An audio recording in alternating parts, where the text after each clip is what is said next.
നമസ്കാരം. ന്യൂസ് 18 പൊതുവേദിയിലേക്ക് സ്വാഗതം. രാജീവ് ചന്ദ്രശേഖർ BJPയുടെ അധ്യക്ഷനായതിനു ശേഷമുള്ള ആദ്യ കോർ കമ്മിറ്റി യോഗം ചേർന്നു. വലിയ തീരുമാനങ്ങളാണ് കോർ കമ്മിറ്റി എടുത്തിട്ടുള്ളത്. തദ്ദേശ തെരഞ്ഞെടുപ്പുകൾ വരാനിരിക്കുകയാണ്. ഈ ഘട്ടത്തിലാണ് വലിയ പദ്ധതികളുമായി പാർട്ടി രംഗത്തിറങ്ങുന്നത്.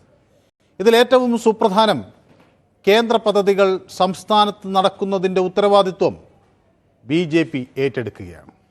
ഗുണഭോക്താക്കളെ നേരിൽ കാണും, അവരുമായി ആശയവിനിമയം നടത്തും, സമ്പർക്ക പരിപാടികൾ സംഘടിപ്പിക്കും, ഹെൽപ്പ് ഡെസ്കുകൾ തുടങ്ങും.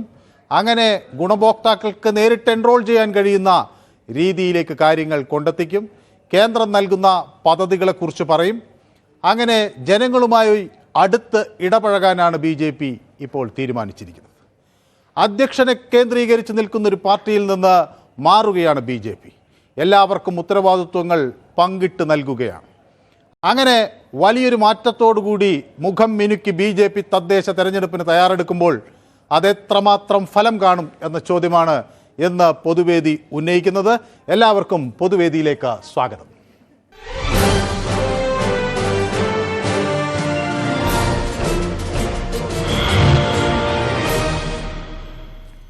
നമ്മുടെ ആദ്യ കോളർ ബാലകൃഷ്ണനാണ്, വടകരയിൽ നിന്ന്. ശ്രീ ബാലകൃഷ്ണൻ, താങ്കൾ എന്ത് പ്രതീക്ഷിക്കുന്നു? ഇത് ഏതരത്തിലുള്ളൊരു മാറ്റത്തിന് വഴിവെക്കും എന്നാണ് താങ്കൾ കണക്കാക്കുന്നത്? മനു സാർ നമസ്കാരം. നമസ്കാരം. ഭാരതീയ ജനതാ പാർട്ടി ഇന്ത്യയിലെ 20ഓളം സ്റ്റേറ്റുകളിൽ നിന്ന് മുന്നണിയായിട്ടോ ഒറ്റക്കായിട്ടോ ഭരണം നടത്തുന്ന ഒരു പാർട്ടിയാണ്. ഓക്കെ.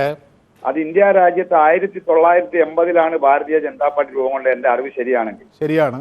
അപ്പോ അത്രയും ശക്തമായിട്ട് ആ പാർട്ടിയെ വളർത്തിക്കൊണ്ടുപോകാൻ പാർട്ടിയുടെ ദേശീയ നേതൃത്വത്തിന് കഴിഞ്ഞിട്ടുവെങ്കിൽ കേരളം ഭാരതീയ ജനതാ പാർട്ടിയെ പറ്റിനോ RSSനോ ഇവിടെ കേരളത്തിലെ ഭരണം പിടിക്കാൻ വലിയൊരു പ്രശ്നമൊന്നും ഉണ്ടാവില്ല. ഇവിടുത്തെ പ്രശ്നം എന്താണെന്ന് വെച്ചാൽ ഇവിടെ വർഗീയത പറഞ്ഞിട്ട് ഒരു ചൂഷണം ചെയ്യുന്ന, അതായത് ന്യൂനപക്ഷങ്ങളെ ഭയപ്പെടുത്തി ഒരു വോട്ട് പിടിക്കുന്ന ഒരു സംഭവം കേരളത്തിൽ കുറെ കാലമായി തുടർന്നു വരുന്നു. കേന്ദ്രത്തിൽ മറ്റ് സംസ്ഥാനങ്ങളിലൊക്കെ കോൺഗ്രസ് BJPക്കെതിരെ മുന്നോട്ട് വയ്ക്കുന്ന വലിയ ആരോപണം അത് തന്നെയല്ലേ? അത് അവിടെയൊന്നും അത്ര വിലപ്പോവില്ല സാർ. അവിടെ മണ്ടന്മാരല്ലുള്ളത്. ഇവിടുത്തെ ന്യൂനപക്ഷങ്ങൾ ഒരു വിഭാഗത്തിൽ ഭൂരിഭാഗം ആൾക്കാർ ഇപ്പൊ മാറിക്കഴിഞ്ഞു. കേൾക്കാമോ സാർ?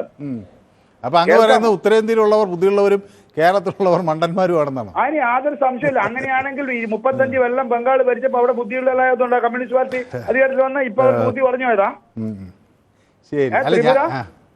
ത്രിപുരയിൽ ഇപ്പം BJP വന്ന അവിടെ ബുദ്ധി പറഞ്ഞു പോയതുകൊണ്ടാ. അന്ന് ബുദ്ധി ഇപ്പം ബുദ്ധിയില്ല തന്നെ വന്നോണ്ടാ. അപ്പൊ ഭാരതീയ ജനതാ പാർട്ടിയെ പറ്റി സാറും സാറിന്റെ ചാനലും കേരളത്തിലെ ജനങ്ങളൊന്നും ഭയപ്പെടണ്ട. അതിന്റെ നേതൃത്വം ഞങ്ങൾക്ക് ശ്രീ ബാലകൃഷ്ണൻ ഭാരതീയ ജനതാ പാർട്ടിയെ പറ്റിയും ഭയമില്ല, CPMനെ പറ്റിയും ഭയമില്ല. അവരെ ഒട്ട് ഭയക്കാനും പോകുന്നില്ല. വളരുവോ ഇല്ലയോ എന്നുള്ള സാറിന് അല്ല, അങ്ങനെയല്ല. വളരുവോ ഇല്ലയോ എന്നുള്ളത് ഒരു പൊതു ചർച്ചയാണ്. തദ്ദേശ തെരഞ്ഞെടുപ്പ് വരുമ്പോൾ ആര് ജയിക്കും ആര് തോൽക്കും എന്നൊക്കെയുള്ള ചർച്ച വരും. അത് ശ്രീ ബാലകൃഷ്ണൻ ഇങ്ങനെ അസ്വസ്ഥനാകുന്ന എന്തിനാന്ന് എനിക്ക് മനസ്സിലായി. അങ്ങ് പൊതുവേദിയുടെ സ്ഥിരം പ്രേക്ഷകനല്ലേ? അങ്ങ് ഇങ്ങനെ അസ്വസ്ഥനാകുന്ന എന്തിനാണ്? അങ്ങ് ഇതുപോലെ തെരഞ്ഞെടുപ്പിന്റെ ഘട്ടം വരുമ്പോഴൊക്കെ ഇങ്ങനെ അസ്വസ്ഥത പ്രകടിപ്പിച്ചു. കഴിഞ്ഞിടയ്ക്ക് ഓർമ്മയില്ലേ, നമുക്ക് 3 സ്ഥലങ്ങളിൽ ഇടക്കാല തെരഞ്ഞെടുപ്പ് നടത്തപ്പോൾ അങ്ങ് വന്ന് എന്നോട് കുറെ ക്ഷോഭിച്ചു. പിന്നെ തെരഞ്ഞെടുപ്പ് കഴിഞ്ഞപ്പോൾ ഞാൻ പറഞ്ഞ കാര്യങ്ങൾ അതേപടി നടപ്പിലായി. അങ്ങ് പറഞ്ഞ കാര്യങ്ങൾ ഞാൻ കണ്ടില്ല. അല്ല, അങ്ങയോട് ശോഭമൊന്നുമില്ല സാർ. അങ്ങേയറ്റം ബഹുമാനം അങ്ങയോട്. അങ്ങ് ചാനലിൽ അവതാരകനല്ലേ? പക്ഷെ ഞാൻ പറയുന്നത് ഞാൻ വിശ്വസിക്കുന്ന രാഷ്ട്രീയ പാർട്ടിയെ പറ്റിയാ. അല്ല, ഞാൻ പറയുന്നത് ഇതിൽ ന്യൂസ് 18 കേരളത്തിന്, അല്ലെങ്കിൽ ന്യൂസ് 18 ഇന്ത്യക്ക്, അല്ലെങ്കിൽ CNN ന്യൂസ് 18 ഉത്തർപ്രദേശിനോ ന്യൂസ് 18 മധ്യപ്രദേശിനോ ന്യൂസ് 18 തമിഴ്നാടിനോ ഒന്നും BJPയുടെ വളർച്ചയെ വളർന്നാൽ നല്ലത്, വളർന്നില്ലെങ്കിൽ അങ്ങനെ. അത്രയോ ഇന്ത്യയിൽ മൊത്തമുള്ള ഒരു ചാനലാണ് ന്യൂസ് 18. അത് CPMനെ പോലെ ഞങ്ങളെ തകർക്കാൻ നിങ്ങൾ ഒരുപെട്ട് കഴിഞ്ഞിട്ട് ചിലപ്പോൾ നടന്നു. അങ്ങനെ ഒരു പാർട്ടിയെ തകർക്കാൻ അല്ല, അങ്ങനെ പാർട്ടിയെ തകർക്കാനുള്ള ലക്ഷ്യമൊന്നും ആരും അങ്ങനെയില്ല. രണ്ടാമത്തെ കാര്യം, അങ്ങനെ ഒരു ഞാനിത് പലതവണ പൊതുവേദിയിൽ വ്യക്തമാക്കിയിട്ടുള്ളതാണ്. എന്നെ ഇങ്ങനെ, അല്ലെങ്കിൽ നമ്മുടെ ചാനലിലെ മേധാവികളെ ആരെങ്കിലും രാവിലെ വിളിച്ച് ഇത് ഞങ്ങളെ പൊളിച്ചു കാണിക്കും. പക്ഷെ കേരളത്തെ സംബന്ധിച്ച് ഞങ്ങൾക്ക് ബാലി കയറാൻ അറിയുന്നല്ല. കേരളത്തിലെ അധികാരം അത് നമുക്ക് കാത്തിരുന്ന് കാണാം. 80 രൂപം കൊണ്ട് ഞങ്ങള് ഇന്ത്യയിൽ എല്ലാ കഥയിലും ഇപ്പൊ ഇരിക്കുന്നുണ്ടെങ്കിൽ ഇവിടുത്തെ ഭരണം പിടിക്കുന്നതിനെ പറ്റി നിങ്ങൾ ഭാരതീയ ജനതാ പാർട്ടിനെ RSSനെ ആരും പഠിപ്പിക്കാനൊന്നും മെനക്കാണ്. ഞങ്ങൾ പഠിപ്പിക്കാനൊന്നും വന്നില്ല. ഞങ്ങൾ ഇത് എത്രമാത്രം ഫലം കാണും എന്ന് ഞങ്ങളുടെ പ്രേക്ഷകരോട് ചോദിക്കുകയാണ്. ഒരൈസം കാണല്, ഒരൈസം ആരാ ഐറ്റം കണക്കാക്കിയ ഭാരതീയ ജനതാ പാർട്ടി കേരളത്തിൽ? CPIM ഓ? CPM ദേശീയ തലത്തിൽ എന്ത് പ്രസക്തിയാണുള്ളത്? ഇനിയിപ്പോ നാളെ ഇപ്പൊ എന്നെ തിരുത്താൻ ആള് വരും പരകുന്ന തിരുവനന്തപുരത്തൊക്കെ. വടകരക്കാരൻ ബാലകൃഷ്ണൻ രാഷ്ട്രീയം പറയും സാർ. അതൊക്കെ എനിക്ക് സന്തോഷം തന്നെയാണ്. അങ്ങ് പൊതുവേദിയുടെ വളരെ പ്രധാനപ്പെട്ട ഒരാളാണ്. രാഷ്ട്രീയം നോക്കി കാണുന്ന ഒരു രാഷ്ട്രീയ വിദ്യാർത്ഥിയാണ് ഞാൻ. ഓക്കെ, അതൊക്കെ ഞാൻ സമ്മതിച്ചു. അതിലൊന്നും എനിക്ക് അഭിപ്രായ വ്യത്യാസമില്ല. അറിയാം. കേരളത്തിൽ നിങ്ങൾ ഞങ്ങൾക്ക് ഐറ്റം കൽപ്പിക്കുക. കേരളത്തിൽ ഐറ്റം കൽപ്പിച്ച അത് രാഷ്ട്രീയ അതൊന്നും വേണ്ട, അതൊന്നും വില പോവില്ല. അത് ഞങ്ങളല്ല, എനിക്ക് മനസ്സിലായി. ഇവിടുത്തെ രാഷ്ട്രീയ പാർട്ടികളാണ്. രാജ്യം ഭരിക്കുന്ന പാർട്ടിയാണ് Bharatiya Janata party. Union ministry. അപ്പൊ ഞാനൊരു ചെറിയ ചോദ്യം ഞാൻ ചോദിക്കുകയാണ്. ഈ തദ്ദേശ തെരഞ്ഞെടുപ്പിൽ BJP എല്ലാ കാലങ്ങളിലും മെച്ചപ്പെട്ട പ്രകടനം തന്നെയാണ് കേട്ടോ കാഴ്ചവെച്ചിരിക്കുന്നത്. ഞാൻ ഒരു കാലഘട്ടത്തിനോട് കമ്പയർ ചെയ്യുമ്പോൾ അടുത്ത കാലഘട്ടത്തിൽ കുറെ കൂടി വോട്ട് വർദ്ധിക്കുന്ന രീതിയാണ് ഞാൻ കാണുന്നത്. ഞാനത് ഇല്ല എന്ന് പറയാൻ പറ്റില്ല, കാരണം കണക്കുകൾ നമ്മുടെ കയ്യിലുണ്ട്. അപ്പൊ ഞാനൊന്ന് ചോദിച്ചോട്ടെ, 80-ൽ ഭാരതീയ ജനതാ പാർട്ടി രൂപം കൊണ്ടതിന് ശേഷം അതിന്റെ രാഷ്ട്രീയ ഗ്രാഫ് താഴോട്ട് പോയിട്ടുണ്ടോ? ഇല്ല. അല്ല, 80-ൽ അങ്ങനെ ഒരു ഭാരതീയ ജനതാ പാർട്ടി ഇല്ല. ആർജവത്തോടെ പറയാൻ പറ്റുന്ന ഒരു രാഷ്ട്രീയ പാർട്ടി ഇന്ത്യയിലുണ്ടോ മറ്റാരെങ്കിലും? അത് ശരിയാ. CPIMന്റെ സ്ഥിതി എന്താ? ഒരു കാലത്ത് നെഹ്റുവിന് ശേഷം ആരാന്ന് പ്രധാനമന്ത്രി ആരാന്ന് വെച്ചാരാ? ആരാന്നാ പറഞ്ഞത്? അവരെവിടെയാ പിള്ള ഇന്ത്യ പാർലമെന്റ്? അവർ പിന്നെ ഭാരതീയ ജനതാ പാർട്ടി ഇന്ത്യയിൽ നിന്ന് തുടച്ചു നിൽക്കും. ആര്? അല്ല, പക്ഷെ ഭാരതീയ ജനതാ പാർട്ടി 1980-ൽ രൂപീകരിക്കുകയാണെങ്കിലും അതിനൊരു അടിത്തറ നേരത്തെ ഉണ്ടല്ലോ. രാഷ്ട്രീയപരമായി അതിനൊരു അടിത്തറയുണ്ട്. അത് നേരെ ജനസംഖ്യൊന്നുമില്ല. അതിന്റെ പ്രസക്തി നഷ്ടപ്പെട്ടു കഴിഞ്ഞു, ജനം മനസ്സിലാക്കി കഴിഞ്ഞു. അല്ല, ഞാൻ പറയുന്നത് CPM-ന്റെ അല്ല, ഞാൻ പറയുന്നത് BJP 80-ലാണ് രൂപീകരിക്കുന്നതെങ്കിലും അതിനു മുമ്പ് ജനസംഘത്തിന്റെ ഒരു വലിയ പാരമ്പര്യമുണ്ട്. ജനതാ പ്രസ്ഥാനങ്ങളുമായി ബന്ധപ്പെട്ടുകൊണ്ട് അവരുടെ പ്രവർത്തകരൊക്കെ മുൻനിര നേതാക്കൾ പറഞ്ഞാൽ തന്നെ മതി. അതാ ഞങ്ങൾക്ക് വേണ്ടു. പാരമ്പര്യമുണ്ട്, അടിസ്ഥാനമുണ്ട്, തത്വമുണ്ട്. അതൊന്നും ഞാനും ഇല്ലെന്ന് പറയുന്നില്ല. അപ്പ കാണുന്നവൻ അപ്പാന്ന് വിളിക്കുന്ന പോളിസി അല്ല. മനസ്സിലായോ? ആർജവത്തോടെ ഇന്ത്യ രാജ്യത്ത് പടർന്ന് പന്തലിക്കൂ. ആയിക്കോട്ടെ. അപ്പൊ ഞാൻ ചോദിച്ചു വന്നതല്ല, ശ്രീ ബാലകൃഷ്ണനോട് ഞാൻ ചോദിച്ചു വന്നതല്ല, ഈ തദ്ദേശ സ്ഥാപന തെരഞ്ഞെടുപ്പിൽ ഇനി അടുത്ത ഘട്ടത്തിൽ എന്ത് സംഭവിക്കുമെന്നാണ് അങ്ങയുടെ ഒരു വിലയിരുത്തൽ? അങ്ങൊരു ഇതൊക്കെ നിരീക്ഷിക്കുന്നത്. കോർപ്പറേഷൻ ഇപ്രാവശ്യം പിടിക്കും. തിരുവനന്തപുരം കോർപ്പറേഷൻ. വെക്കാനില്ല. പാലക്കാട് ഞാൻ വെച്ചൊന്നും വെക്കില്ല. പാലക്കാട് നഗരസഭ കയ്യിൽ നിന്ന് പോവോ? പാലക്കാട് നഗരസഭ പൂർണ്ണ ശക്തിയിൽ അധികാരം തിരിച്ചു വരും. ഇതൊക്കെ രാഷ്ട്രീയ കളികളാണ് സാർ. കളി ആരും പഠിപ്പിക്കേണ്ട ഭാരതീയ ജനതാ പാർട്ടിനാ. തെരഞ്ഞെടുപ്പിൽ ഏത് ഗെയിം കളിക്കണം എന്ന് ആരും പഠിപ്പിക്കാൻ മെനക്കാടണ്ട. ശരി, യെസ്. ഏതായാലും താങ്കളുടെ അഭിപ്രായം വ്യക്തമാണ്. ശിവദാസൻ എന്നൊരു പ്രേക്ഷകൻ നമുക്കൊപ്പം ചേരും. നമ്മുടെ സ്ഥിരം പ്രേക്ഷകനാണ്, ബാലരാമത്ത് നിന്നാണ് വിളിക്കുന്നത്. ശ്രീ ശിവദാസൻ, താങ്കൾക്ക് എന്ത് തോന്നുന്നു? ഈ മുഖം മിനുക്കൽ എത്തരത്തിൽ പ്രതിഫലിക്കും തെരഞ്ഞെടുപ്പുകളിൽ എന്നാണ് താങ്കൾ കണക്കാക്കുന്നത്? നമസ്കാരം സാർ. നമസ്കാരം സാറേ. BJP ദേശീയ തലത്തില് ഇന്ത്യ ഒട്ടാകെ ഭരിക്കുന്ന പാർട്ടി തന്നെയാണ്, സമ്മതിച്ചു. അതിന് ഉചിതമായ ഒരു പ്രധാനമന്ത്രിയുണ്ട്, അവന്റെ അണികളും അതിന്റെ ബാക്കിലുണ്ട്. പക്ഷെ കേരളത്തിലെ BJPക്ക് എന്തൊക്കെ മായജാലങ്ങൾ കാണിച്ചിരുന്നാലും എന്തൊക്കെ പറ്റിയിരുന്നാലും ഇപ്പൊ ജനങ്ങൾക്ക് ബുദ്ധിയുണ്ട്. കാരണം BJP ഇപ്പൊ നേരത്തെ പറഞ്ഞ ഒരു നല്ലൊരു മനുഷ്യനാണ്, അദ്ദേഹത്തിന്റെ ആത്മാർത്ഥതാണ്. ഞാനൊരു കോൺഗ്രസ്സാരനാണ്, നമ്മൾ വോട്ടെണ്ണുമ്പോൾ നമ്മൾ ദൈവത്തെ വിളിക്കും കൈപ്പറ്റി ജയിക്കരുത് പറയാം, സ്വാഭാവികമാണ്. പക്ഷെ ഇവിടെ ബൂത്ത് തലത്ത് മുതൽ ബ്ലോക്ക് മുതൽ ജില്ലാ തലം വരെ BJPക്ക് പ്രവർത്തകരവിടെ സമയമാകുമ്പോ ഇവർ വോട്ട് മറിച്ച് അങ്ങ് വിടും. ഇത് അനുവും ലൈവായ കാര്യങ്ങളാണ്, ഈ പറഞ്ഞ പുള്ളിക്കാൻ സാധിക്കും.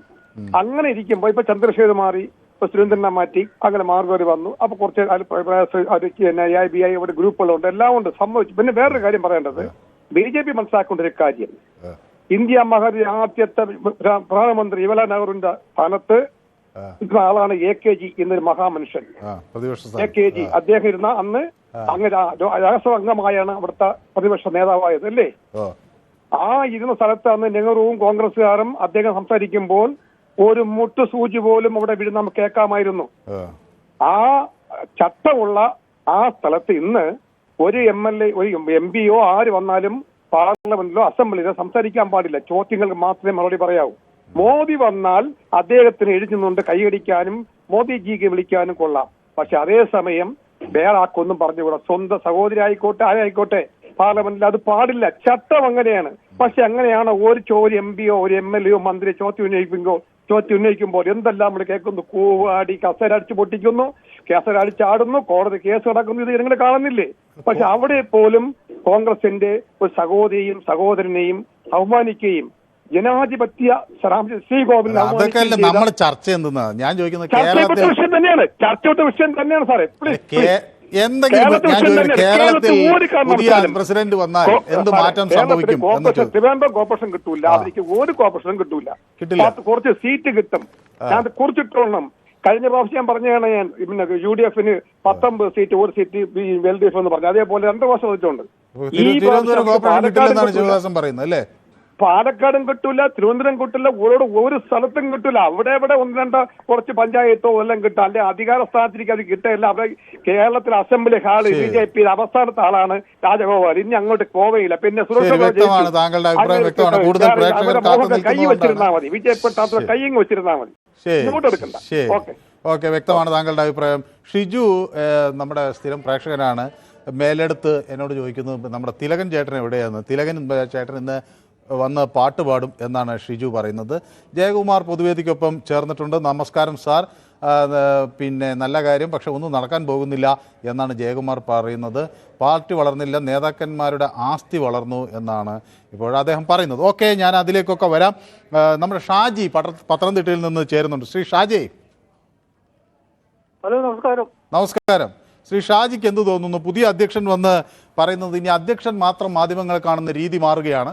കോർ കമ്മിറ്റിയിലെ അംഗങ്ങൾക്കൊക്കെ മാധ്യമങ്ങളെ കണ്ട് ടേൺ വെച്ച് അവരുടെ കാര്യങ്ങൾ പറയാം. ഒപ്പം ഈ BJPയുടെ കേന്ദ്ര പദ്ധതികൾ സംസ്ഥാനത്ത് നടപ്പിലാക്കാനുള്ള നയങ്ങൾ നടക്കുന്നു. ഇതൊക്കെ എങ്ങനെ പ്രതിഫലിക്കുമെന്നാണ് താങ്കൾ കരുതുന്നത്? സാറേ, ഇതൊക്കെ ഒരു തന്ത്രപരമായ നീക്കങ്ങളാണ്. മനുഷ്യന്റെ കണ്ണിൽ പൊടിയിടുക മാത്രമേ ഉള്ളൂ ഇവരുടെയൊക്കെ പരിപാടി. ഈ വയനാടിനെ ഒരു ജില്ലി കാശെങ്കിലും കൊടുത്തിട്ടാണോ ഇവർ ഈ വാചം അടിക്കുന്നത്? സുരേന്ദ്രൻ എവിടെ പോയി? 5 വർഷം അത്യാവശ്യ ഒരു ജില്ലി കാശെങ്കിലും കൊടുത്തോ?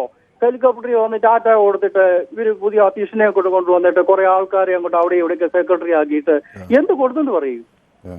അവർക്ക് എന്തെങ്കിലും ഒരു ജില്ലിക്കാശ് കൊടുത്തിട്ടാണെങ്കിൽ അവർക്ക് 100% അവർക്ക് വോട്ട് കിട്ടും. ഇവിടുന്ന് എത്ര MLA-മാരെ വേണ്ടി അവർക്ക് കിട്ടും? ഇനിയിപ്പം തെരഞ്ഞെടുപ്പ് വരാൻ വരുമ്പോൾ ഇവരിപ്പം പറയാം 100 കോടി രൂപ ഞാൻ വയനാടിന് കൊടുത്തു കഴിഞ്ഞാൽ തീർച്ചയായിട്ടും പറയാം ഈ BJP കേറത്തില്ല, ജയിക്കാൻ പോകുന്നത്. കടമായിട്ട് കുറച്ച് പൈസ കൊടുത്തതാണ് പോലെ. കടമായിട്ട് കൊടുത്തിട്ട് എന്തോ കാര്യം? ഇപ്പൊ മാൻമറാരി ഇപ്പൊ പോകുമ്പോ ഉണ്ടായപ്പം ഇന്ത്യയെ സഹായിക്കാൻ പോവാന്ന് കേട്ടു, ഇന്നത്തെ ന്യൂസിനകത്ത് പറഞ്ഞു കേട്ടു. പിന്നെ അതുകൂടാതെ അബ്ദേക്കറിന്റെ പ്രതിമ ഉണ്ടാക്കി 3000 കോടി രൂപ ചെലവാക്കി. ഇവിടെ 100 കോടി രൂപ ഈ കേരളത്തിലെ ജനങ്ങൾക്ക് ഇത് കാണുന്നില്ലേ?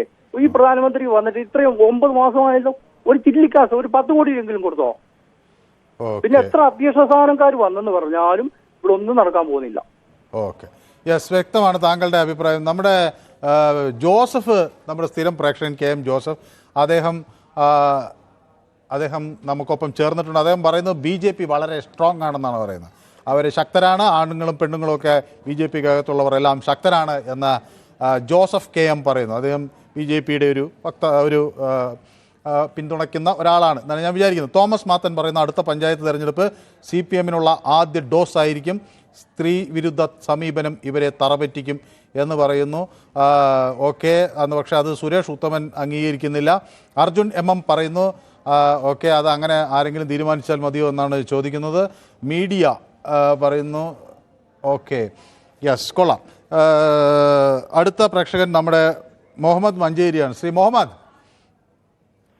മുഹമ്മദിനെ കേൾക്കാമോ? കേൾക്കാം. നമസ്കാരം സാർ. ശ്രീ മുഹമ്മദ് എന്ത് കരുതുന്നു? അടുത്ത തദ്ദേശ തെരഞ്ഞെടുപ്പിൽ എന്ത് സംഭവിക്കുമെന്നാണ്? അല്പം സമയം ആവശ്യപ്പെട്ടില്ല, ഒരു അല്പ സമയമാണ് കുറച്ച് പറയാണ്ട്. അവിടുന്ന് ആ ബാലകൃഷ്ണനൊക്കെ ഒന്ന് മറുപടി കൊടുക്കാണ്ട്. കാരണം ബാലകൃഷ്ണന്റെ പ്രസംഗം തനി വർഗീയ, കേരളത്തിൽ അത് നടക്കൂല. ബാലകൃഷ്ണനല്ല, അതിന്റെ അപ്പുറമുള്ളവര് പറഞ്ഞാലും ശരി, അതൊന്നും ഇവിടെ നടക്കൂല. ഇവിടെ വലിയ പ്രശ്നങ്ങൾ ഉണ്ടാക്കി ഇവിടെ SKP-ന് പിന്നെ കേന്ദ്രത്തിലെ മന്ത്രിനെ കൂട്ടിയിട്ട് ഇവിടെ കോഴിക്കോട് വലിയൊരു യോഗം കൂട്ടി. ആ യോഗം കൂട്ടിയിൽ എല്ലാ പത്രപ്രതിനിധികളും വിളിച്ചു. സാറ് പോയിക്കണോ സാറിന്റെ ആള് പോയിക്കണോ അറിയില്ല, എല്ലാരെയും വിളിച്ചു. ഇവിടെ മാധ്യമത്തിനെയും മറ്റേ പിന്നെ ദേശാഭിമാനിനെയും വിളിച്ചിട്ടില്ല, അല്ലാത്ത പോലെ മുഴുവൻ വിളിച്ചു. എന്നിട്ട് അവർക്കിപ്പോ ഒരു തെരഞ്ഞെടുക്കപ്പെട്ട ഒരു MP-നെ കിട്ടി എന്നുള്ളത് അറിയാം, ഒരു നമ്മളെ പഴയ സിനിമാ നടൻ എന്ന് പറയാം. പിന്നെ അദ്ദേഹത്തിന്റെ പ്രസംഗത്തിലൊക്കെ അദ്ദേഹത്തിനോട് തന്നെ അത് ഒന്ന് തിരിച്ചു നോക്കാൻ പറയണം. എന്തെല്ലാം വർഗീയാണ് അയാൾ കാട്ടിക്കൂട്ടുന്നത്. ഇവിടെ മനുഷ്യനെ ചൊടിപ്പിക്കലൊക്കെ ചെയ്യുന്നത്. അത്തരം പ്രസംഗം ഞാൻ പ്രസംഗിക്കുന്നുണ്ടോ, അല്ലെങ്കിൽ വേറെ ആൾക്കാർ പ്രസംഗിക്കുന്നുണ്ടോ? എന്ത് മഹനീയമായിട്ട് അവർ ഓരോ കാര്യം പറയുന്നത്, ഇത്തരം മോശപ്പെട്ട കാര്യം പറഞ്ഞുകൊണ്ട്. പിന്നെ ഇപ്പൊ പുതിയ ആള് വന്നു, ഈ പുതിയ ആള് വന്നിട്ട് അയാളെ സ്ഥലം എവിടെ എന്നുള്ളത് എഴുതാനും പറയാനും നോക്കാനും അയാൾക്ക് കഴിക്കാം. ഞങ്ങൾക്ക് ചാനലിൽ കണ്ടതാറുണ്ട്. ആ സ്ഥലം എവിടെ എന്നുള്ളത് വ്യക്തമായിട്ട് പറഞ്ഞു. വ്യക്തമാണ് താങ്കളുടെ അഭിപ്രായം. ഇത് നമ്മൾ പ്രേക്ഷകർ കൂടുതൽ കാത്തു നിൽക്കുന്നുണ്ടാണ്. അങ്ങേക്ക് ഇന്ന് ധാരാളം സമയം കിട്ടിയെന്ന് ഞാൻ വിചാരിക്കുന്നു. അങ്ങ് നമ്മുടെ പൊതുവേദിയുടെ ഒരു സ്ഥിരം പ്രേക്ഷകനാണ്. അതുകൊണ്ട് അങ്ങേക്ക് ധാരാളം സമയം ഇന്ന് കിട്ടി എന്നാണ് ഞാൻ വിചാരിക്കുന്നത്. അനു കൃഷ്ണൻ പറയുന്നു, മാത്യു കുഴൽനാടന് തിരിച്ചടി കിട്ടിയത് എന്തുകൊണ്ട് ചർച്ച ചെയ്യുന്നില്ല? പിണറായിക്ക് തിരിച്ച് കിട്ടിയാൽ ആഘോഷിക്കും മാധ്യമങ്ങളെന്ന്. അത് ശരിയാണ്. അത് ഇന്ന് ഒരു പ്രധാന വാർത്തയായിട്ട് വന്നതാണ് ഹൈക്കോടതിയിൽ നിന്നുള്ള ഉത്തരവ്. പക്ഷേ അത് നേരത്തെ ഒരിക്കൽ തവണ കോടതി തള്ളിയതാണ്. അപ്പോൾ അത് റിവ്യൂ പെറ്റീഷനുമായാണെന്ന് പിന്നീട് അവർ ഹൈക്കോടതിയെ സമീപിച്ചത്. അപ്പോൾ സ്വാഭാവികമായും ആ കേസിൽ നിന്ന് വിധി വന്നിരുന്നു. അത് ഇപ്പോൾ മുഖ്യമന്ത്രിക്കും അതുപോലെ മകൾക്കും ആശ്വാസം എന്ന തരത്തിൽ തന്നെ വാർത്ത നമ്മൾ കൊടുക്കുകയും ചെയ്തതാണ്. അപ്പോൾ തിരിച്ചടി കിട്ടിയത്, അപ്പോൾ ഒരു മാത്യു കുഴൽനാടന് തിരിച്ചടി കിട്ടിയത് ഒരു ചർച്ചയാക്കണം നേരത്തെ ഒരു തവണ ആക്കിയത് കൊണ്ടാണ് അന്ന് കോടതി തള്ളിയപ്പോൾ നമ്മളിത് ന്യൂസ് 18 പൊതുവേദി വിഷയം എടുത്തിരുന്നു. മാത്രമല്ല ഈ CMRL എക്സാലോജിക് എന്ന വിഷയം അതുമായി ബന്ധപ്പെട്ട തർക്കം നമ്മൾ ഇഷ്ടംപോലെ തവണ ഇവിടെ എടുത്താണ്. അപ്പോൾ ഞാനിത് പ്രേക്ഷകർക്ക് പറഞ്ഞ കാര്യങ്ങൾ വീണ്ടും വീണ്ടും പറയേണ്ട ഒരു സാഹചര്യം വരും എന്നുള്ളത് കൊണ്ട് അത് ഒഴിവാക്കാനാണ് ഇന്നിപ്പോൾ നമ്മൾ ഈ വിഷയത്തിലേക്ക് പോയത്. ഓക്കെ, CPM പാവപ്പെട്ട പാർട്ടിയായിരുന്നു, ഇപ്പോൾ പൈസ വന്നെന്ന് പറയുന്നുണ്ട് VK ശ്രീനിവാസൻ. ഓക്കെ, ഇപ്പോൾ ശ്രീനി HR പറയുന്നത് എഴുതി തള്ളലെ BJPയെ 2-3% വോട്ടിലാണ് പല സീറ്റും UDF ജയിക്കുന്നത്. ക്രിസ്ത്യൻ വോട്ടുകൾ എങ്ങനെ ചെയ്യുന്നു എന്നതിലാണ് ഇനി കേരളം ആര് ഭരിക്കും എന്ന് തീരുമാനിക്കേണ്ടതെന്ന് ശ്രീനി പറയുന്നു. ഓക്കെ, സോമൻ BJP പറയുന്നു കേരളം മാറും, BJP വരും എന്ന് പറയുന്നു. ഗ്രീൻ സ്മാർട്ട് ഹോംസ് പറയുന്നു വിവരവും വിദ്യാഭ്യാസവും ഉള്ള ആരെങ്കിലും BJPയിൽ ആണ് ഉള്ളത്. ഒരു ഡെവലപ്മെൻറ്റ് വിഷൻ RCK ഉണ്ട് അതർ ദാൻ അതർ ലീഡേഴ്സ് എന്ന് ഗ്രീൻ സ്മാർട്ട് ഹോംസ് പറയുന്നു. ഓക്കെ, സുനിൽകുമാർ പറയുന്നു വയനാടിന് കൊടുത്തത് 750 കോടി എവിടെ കൊണ്ടുപോയി, അത് ആദ്യം ചിലവാക്കൂ എന്ന് പറയുന്നുണ്ട്. ഓക്കെ, അങ്ങനെ നിരവധി പ്രേക്ഷകർ. രാഘവൻ നായർ പറയുന്നുണ്ട് സാറേ ആശമാരുടെ കാര്യം കുറച്ച് കഷ്ടമാണല്ലോ, അവർ ഇനി തലമുടി മുറിച്ച് സമരം ചെയ്യാൻ പോവുകയാണ്, ആരെങ്കിലും സഹായിക്കാമെന്ന് വിചാരിച്ചാൽ അവർ സമ്മതിക്കില്ല, സഹായിക്കാൻ എന്തൊരു കഷ്ടമാണ് എന്ന് പറയുന്നുണ്ട്. അത് ആശമാരുടെ സമരം വലിയ ശക്തമായി പോകുന്നുണ്ട്. ഏതായാലും അജയ് ചെന്നൈ പറയുന്നത് രാജീവ് ചന്ദ്രശേഖരൻ അദ്ദേഹം 100 മാർക്ക് കൊടുക്കുന്നു എന്നതാണ്. എന്നോടൊപ്പം ചേരുന്ന ഒരു പ്രേക്ഷകൻ ബാംഗ്ലൂരിൽ നിന്നാണ്, ശ്രീ അഖിൽ. Hi sir. അഖില് ഞാൻ പലവരുടെയും ഇത് കണ്ടിരുന്നു. എല്ലാവരും ഈ പറഞ്ഞ പോലെ രാജീവ് ചന്ദ്രശേഖരനെതിരെ ആണ് കൂടുതൽ കണ്ടത്. ശ്രീ അഖിലിന് എന്ത് തോന്നുന്നു? അഖിൽ IT മേഖലയിൽ ജോലി ചെയ്യുന്ന ആളാണോ? അല്ലല്ല, ഞാൻ ബിസിനസ്സിലാണ്. ഞാനിപ്പോ എക്സ്പോർട്ടിംഗ് ബിസിനസ്സാണ്. അപ്പൊ ഞാൻ ബേസിക്കലി ഇത് കണ്ട് ഒരു വ്യവസായ പ്രമുഖൻ എന്ന നിലയിൽ അങ്ങേക്ക് എന്ത് തോന്നുന്നു? വ്യവസായ പ്രമുഖർ പാർട്ടിയുടെ തലപ്പത്തൊക്കെ വരുന്നത് നല്ലതാണോ വ്യവസായ പ്രമുഖർക്ക്? 100% സർ. കാരണം BJPയുടെ കേരള ഇഷ്യൂ എന്ന് പറഞ്ഞു കഴിഞ്ഞാൽ കുറെ ഗ്രൂപ്പിസ് ഉണ്ടായിരുന്നു. ഇപ്പൊ നമ്മള് ഇദ്ദേഹം അല്ലാണ്ട് വേറെ ആരെങ്കിലും വന്നിരുന്നെങ്കിൽ ഏതെങ്കിലും ഒരു ഗ്രൂപ്പിലേക്ക് പോയേനെ. അപ്പൊ അങ്ങനെ നിൽക്കുന്ന സാഹചര്യത്തിലാണ് ഈ. പക്ഷെ ഞാൻ അഖിലിനോട് ചോദിക്കട്ടെ, പണ്ടൊക്കെ നമ്മുടെ രാഷ്ട്രീയ പാർട്ടി നേതാക്കൾ എന്ന് പറഞ്ഞാൽ അവര് രാഷ്ട്രീയ പ്രവർത്തകരായി വരുന്നു, താഴെ തട്ടിൽ നിന്ന് പ്രവർത്തിക്കുന്നു, അങ്ങനെ മേൽത്തട്ടിലേക്ക് പതുക്കെ അവർ പ്രവർത്തനം കൊണ്ടുവരുന്നു. ഇത് അങ്ങനെയല്ല, ഒരു വ്യവസായ പ്രമുഖൻ പെട്ടെന്ന് രാഷ്ട്രീയത്തിലേക്ക് വരുന്നു. അങ്ങനെ വരുന്നത് അഖിൽ ഇത് ഗുണകരമായി ആണ് തോന്നുന്നത് അല്ലേ അഖിലിന്? രാജീവ് ചന്ദ്രശേഖരൻ എപ്പോഴാണ് ഒരു പുതിയ ആളായത്? രാജ്യസഭയിൽ ഇപ്പൊ 18 വർഷമായിട്ട് രാജ്യസഭയിലുള്ള ഒരാളാണ്. അത് ഞാനില്ലെന്ന് പറയുന്നില്ല. അപ്പൊ അങ്ങനെ ഒരു ആളെ ഒരിക്കലും നമ്മുടെ പുതിയ ഇവരെക്കാളും കൂടുതൽ എക്സ്പീരിയൻസ് ആണ് സെൻട്രലിലും ഈ പറഞ്ഞതുപോലെ പൊളിറ്റിക്കൽ ഇതിലും. അപ്പൊ ഒരിക്കലും ആളെ അങ്ങനെ പുതിയ ഒരാളെന്ന് നമുക്ക് പറയാൻ പറ്റില്ല. പിന്നെ അതിനുപരി പുള്ളി ബിസിനസ്സിൽ നന്നായിട്ട് ശോഭിച്ച ഒരാളാണ് എല്ലാ രീതിയിലും. പിന്നെ പോരാത്തതിന് നമ്മൾ ട്രിവാൻഡ്രത്ത് നിന്ന് കഴിഞ്ഞപ്പോ ആ ഒരു ഡിഫറൻസ് ശരിക്കും ശശി തരൂരിനെ ഒരാളോട് ഇത്രയും കോമ്പീറ്റ് ചെയ്യാൻ പറ്റിയിട്ട് RC കാരണം മാത്രമാണ്. അപ്പോൾ ഈ ബാംഗ്ലൂർ മലയാളികളൊക്കെ ഇപ്പോൾ ഇദ്ദേഹത്തെ വലിയ തോതിൽ പിന്താങ്ങുന്നുണ്ട്. അപ്പോൾ അഖിൽ ബാംഗ്ലൂർ എന്ന് വിളിക്കുന്ന ഇദ്ദേഹം അവിടെ കർണാടകയിലായിരുന്നല്ലോ അപ്പോൾ പ്രവർത്തനമൊക്കെ. അപ്പോൾ കൂടുതലും ആ ഘട്ടങ്ങളിലൊക്കെ, അപ്പോൾ ആദ്യഘട്ടങ്ങളിൽ. പിന്നീട് കേരളത്തിൽ വന്ന് മത്സരിച്ചു. അപ്പോൾ അവിടെയുള്ള മലയാളികളൊക്കെ അദ്ദേഹത്തിന് വലിയ പ്രതീക്ഷയോടെയാണോ നോക്കിക്കാണുന്നത്? എങ്ങനെയാണ് അഖിലിന് തോന്നുന്നത്? 100% കേരളത്തിൽ പുറമെ പോയി കഴിഞ്ഞാൽ പിന്നെ BJPയുടെ ഒരു ഇമേജ് തന്നെ വേറെയാണല്ലോ. ശരി. ഇപ്പൊ ഞാനിപ്പോ എന്റെ വോട്ട് എറണാകുളത്തായിരുന്നു. പിന്നെ ഞാനത് എന്താ പറയാ ബാംഗ്ലൂർക്ക് മാറ്റിയോ? ഇല്ല, ഞാനത് സുരേഷ് ഗോപിക്ക് വേണ്ടി തൃശ്ശൂർക്ക് മാറ്റിയതാണ്. അഖിലൊരു BJPക്കാരനാണ് അല്ലേ? ശരി. അല്ല, പക്ഷെ ഇതിൽ എന്താ എക്സാമ്പിൾ പറയാൻ കാരണം അതെന്താ? അപ്പൊ ഈ എറണാകുളത്തുള്ള സ്ഥാനാർത്ഥി BJP സ്ഥാനാർത്ഥി ഇതറിഞ്ഞാൽ വിഷമിക്കൂലേ? അത് അവിടെ എറണാകുളത്തുള്ള വോട്ട് ഇല്ല. കാരണം സാർ ഇപ്പൊ ഞാൻ പറഞ്ഞില്ലേ, ഞാനൊരു പൊളിറ്റീഷ്യൻ ആയിരുന്നില്ല, ഞാനൊരു മോദി ഫാൻ ആയിരുന്നു, BJP സപ്പോർട്ടർ ആയിരുന്നില്ല. പക്ഷെ ഈ സുരേഷ് ഗോപി പോലത്തെ ആൾക്കാരാണ് വരണമെന്നാണ് താങ്കൾ ആഗ്രഹിച്ചത്. പറ്റുള്ളൂ. അപ്പൊ നിങ്ങൾ എറണാകുളത്തു നിന്നുള്ള ആളുകളെല്ലാം അവിടെ പോയി തൃശ്ശൂർക്ക് വോട്ട് മാറ്റിയല്ലേ? ഇല്ല, വോട്ട് മാറ്റിയല്ല, ഞാൻ അതിനു മുമ്പേ തൃശ്ശൂർ വോട്ടായിരുന്നു. ഞാനൊരു പക്ഷെ എറണാകുളം ഈ ഒരു എന്താ പറയാ 10 വർഷം മുമ്പ് മാറ്റിയതാണ്. അതും എനിക്ക് അവിടെ പ്രോപ്പർട്ടി ഉണ്ട്, അങ്ങനെ മാറ്റിയതാ, അല്ലാണ്ട് ഇല്ലീഗൽ ആയിട്ടുള്ള ഇതൊന്നുമല്ല. കറക്റ്റ്. രാജീവ് ചന്ദ്രശേഖരനെ പോലുള്ള ആള് ആണ് അതേപോലെ എക്സാമ്പിൾ ആണ് സുരേഷ് ഗോപിനെ കാണുന്നത്. അങ്ങനെ ഒരാള് 70,000 വോട്ടിന് ജയിക്കാൻ പറ്റിയത് ഇപ്പൊ ഞാൻ മാത്രം കാരണമല്ല, അവിടുത്തെ എല്ലാവരും ആളെ ഇഷ്ടപ്പെടണമെന്നാണല്ലോ. സെയിം കേസാണ് ശശി തരൂരിന്റെ കേസിലും. ശശിധരനെ ഒപ്പോസ് ചെയ്യാൻ വേണ്ടി രാജീവ് RC ചെയ്ത 10,000 ആ ലീഡ് പിടിച്ചത്, ആ ഡിഫറൻസ് വന്നത്. യെസ്, ഓക്കെ, വ്യക്തമാണ്. ഏതായാലും അഖില് ബാംഗ്ലൂരിൽ നിന്നാണ് വിളിച്ചത്. അവിടുത്തെ നമ്മുടെ പ്രേക്ഷകരൊക്കെ പൊതുവേദി കാണുന്നു എന്നറിഞ്ഞതിൽ സന്തോഷം. സതി ബാബുരാജ് നമ്മുടെ സ്ഥിരം പ്രേക്ഷക നമുക്കൊപ്പം ചേർന്നിട്ടുണ്ട്. ഹായ് മനു, നമസ്കാരം. New president is A strong individual. In last elections their vote share is in progressive. The next election they will get some seat എന്ന് സതി ബാബുരാജ് പറയുന്നു. സതി ബാബുരാജ് നമ്മുടെ ഒരു സ്ഥിരം പ്രേക്ഷകയാണ്, പൊതുവേദിയുടെ ഒരു വളരെ പ്രിയപ്പെട്ട ഒരു പ്രേക്ഷകയും കൂടിയാണ്. ജയകുമാർ പറയുന്നു, മാസപ്പടി കാര്യം കുഴൽപ്പണം ഇതുപോലെ ആയിരുന്നില്ലേ, മാസപ്പടി വാങ്ങിയത് അത് സമ്മതിക്കുന്നുണ്ടല്ലോ എന്ന് പറയുന്നു. ഓക്കെ, തോമസ് മാത്തനും സുനിമോൾ, കേരളം ആര് ഭരിക്കുമെന്ന് ജനങ്ങൾ തീരുമാനിക്കണം. കോൺഗ്രസ് CPM എന്ത് ചെയ്തു? മാറി മാറി ഭരിച്ചിട്ട് BJPയെ തള്ളിപ്പറയേണ്ട, ജയിക്കാനും സാധ്യതയുണ്ട്, അത് ജനങ്ങൾ തീരുമാനിക്കും എന്ന് സുനിമോളും പറയുന്നുണ്ട്. ഓക്കെ, എൻ്റെ അടുത്ത പ്രേക്ഷകൻ രാജനാണ്. ശ്രീരാജൻ കൊല്ലത്താണ് വിളിക്കുന്നത്. ശ്രീരാജൻ, കാര്യങ്ങൾ എനിക്ക് പറയാനുണ്ട്, അപ്പൊ അത് മുഴുവൻ കേൾക്കണം. വെച്ചാൽ കഴിഞ്ഞ 3 ദിവസം വിളിച്ചിട്ടൊന്നും കിട്ടുന്നില്ല. ഇതെന്താണ് ഇത്? ഞാനുള്ളപ്പോഴാണോ കിട്ടാത്ത? പല ആളുകളെ കണ്ടിട്ട് മനുവിനോടൊന്ന് വർത്താനം പറയാൻ എനിക്ക് വലിയ ആഗ്രഹമായിരുന്നു. അപ്പൊ ഇന്നിപ്പോ കാര്യങ്ങൾ ഒന്ന് മുതൽ പറയാം.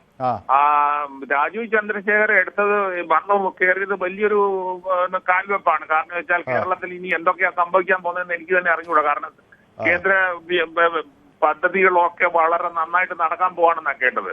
ഗുജറാത്തിൽ ആശാ വർക്കർമാര് 3000 രൂപ വാങ്ങിക്കുന്ന ആശാ വർക്കർമാർ സമരം ചെയ്തതിന് 2500 പേരെ പിരിച്ചുവിട്ടു.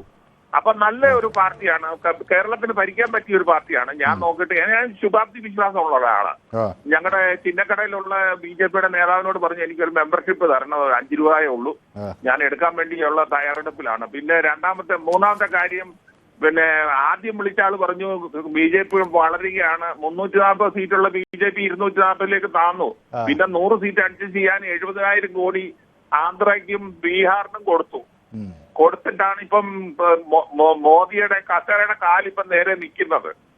അത് ഏതായാലും കുഴപ്പമില്ല, കുറെ നാൾ അങ്ങനെ പോട്ടെ. എന്നിട്ട് രണ്ടാമത്തെ പോയിന്റ്, ഈ ഇപ്പം രാജീവ് ചന്ദ്രശേഖർ വന്ന സ്ഥിതിക്ക് ഇനിയിപ്പം BJP CPMന്റെയും കോൺഗ്രസിന്റെ ഒക്കെ നില വളരെ മോശമായിരിക്കും. എനിക്ക് തോന്നുന്നു മിക്കവാറും എല്ലാം തൂത്തുപറക്കി അവർ കൊണ്ടുപോകുന്ന ലക്ഷണമാണ് കാണുന്നത്. അപ്പം ഈ BJP CPMകാരൊക്കെ ഇനി വല്ല കൃഷിപ്പണിക്കോ കപ്പയിടാനോ എല്ലാം പോകുന്നതായിരിക്കും നല്ലത്. പിന്നെ ഞാനൊരു ഉസ്താദിനോട് സംസാരിച്ചു ഇവിടെ അന്ന് നമ്മുടെ പ്രോഗ്രാം നടന്നപ്പോൾ. ആ ഉസ്താദ് പറഞ്ഞത് സിനിമയിൽ അഭിനയിക്കുന്നതും അതിന്റെ കാശ് കൊണ്ട് കഴിയുന്നതും തെറ്റാണ്, അള്ള കൊടുത്ത അസുഖമാണ് മമ്മൂട്ടിക്ക്. അത് മോഹൻലാൽ ശൗര്യമനെ പോയി അയ്യപ്പനെ കൊണ്ട് മാറ്റുക എന്ന് പറഞ്ഞ് ഇതിപ്പോ ഒരു നാണം കേടുണ്ടോ സാറേ? അതുകൊണ്ട് ഇതൊക്കെയാണ് ഈ പ്രശ്നങ്ങളൊക്കെ വരുന്നത്. അപ്പൊ ഇതൊക്കെയാണ് എന്റെ വ്യൂ.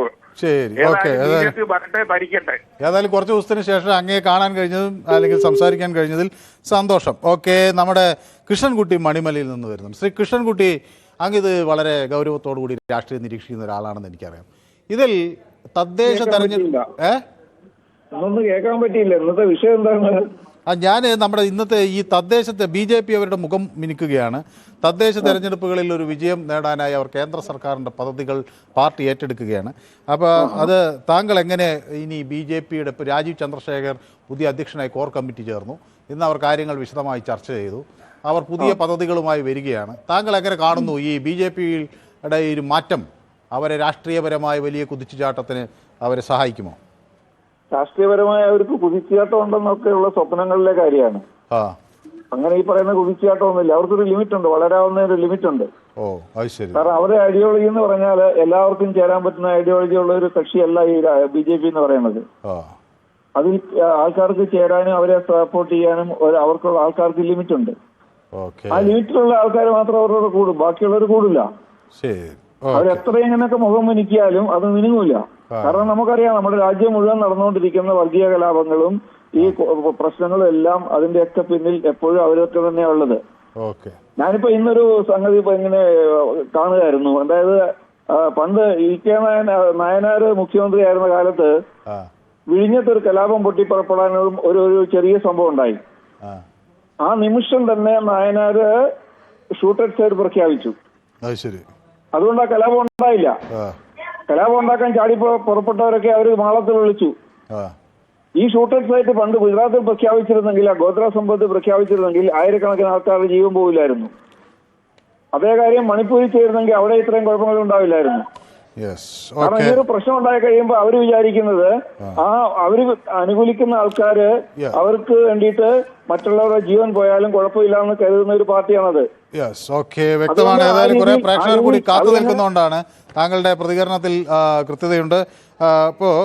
ഇപ്പോൾ നമ്മുടെ കുറേ പ്രേക്ഷകർ യൂട്യൂബിൽ ചേരുന്നുണ്ട്. സുനിൽകുമാർ പറയുന്നത് നമ്മളെ ഇപ്പോൾ തിലകൻ വരാത്തതിന് ചിലർ ചോദിക്കുന്നുണ്ടായിരുന്നല്ലോ പാട്ട് പാടുന്നില്ല എന്ന്. അപ്പോൾ സുനിൽകുമാർ പറയുന്നത് നമ്മുടെ മോഹൻദാസ് ചേട്ടൻ വന്നാലും ഒരു പാട്ട് ഇന്ന് അദ്ദേഹത്തെ കൊണ്ട് പാടിക്കണം, അദ്ദേഹത്തിൻ്റെ സൂപ്പറാണ്. അപ്പോൾ ഈ തിലകനും ശ്രീ മോഹൻദാസിനും ഒക്കെ ഇപ്പോൾ ആരാധകർ പൊതുവേദിയിൽ കൂടിക്കൊണ്ടിരിക്കുകയാണ്. അത് നിയന്ത്രിക്കേണ്ടതാണെന്ന് തോന്നുന്നു. കാരണം എന്നേക്കാൾ ആരാധകർ ഒരുപക്ഷെ അവർക്കുണ്ടോ എന്ന സംശയം ഇപ്പോൾ എനിക്കുണ്ട്. ഉമ്മർ പറയുന്നു, സാർ സുഖമാണോ എന്ന് ചോദിക്കുന്നു. ഉമ്മർ, ഞാൻ വളരെ ഹാപ്പി ആയിരിക്കുന്നു. ഉമ്മറിന് സുഖമാണെന്ന് വിശ്വസിക്കുന്നു. ഒരു പുണ്യമാസത്തിൻ്റെ നിറവിലൊക്കെയാണല്ലോ, അപ്പോൾ പെരുന്നാളൊക്കെ ആഘോഷിക്കാനുള്ള തയ്യാറെടുപ്പിലായിരിക്കും ഉമ്മറിന് എല്ലാവിധ ആശംസകളും. ഉമ്മർ പക്ഷേ പറയുന്നത് UDF വരും എന്നാണ് പറയുന്നത്. മണർക്കാട് നിന്നാണ് ഉമ്മർ നമ്മുടെ പൊതുവേദി കണ്ടുകൊണ്ടിരിക്കുന്നത്. ഉമ്മർ നമുക്കൊപ്പം ചേർന്നിട്ടുണ്ട്.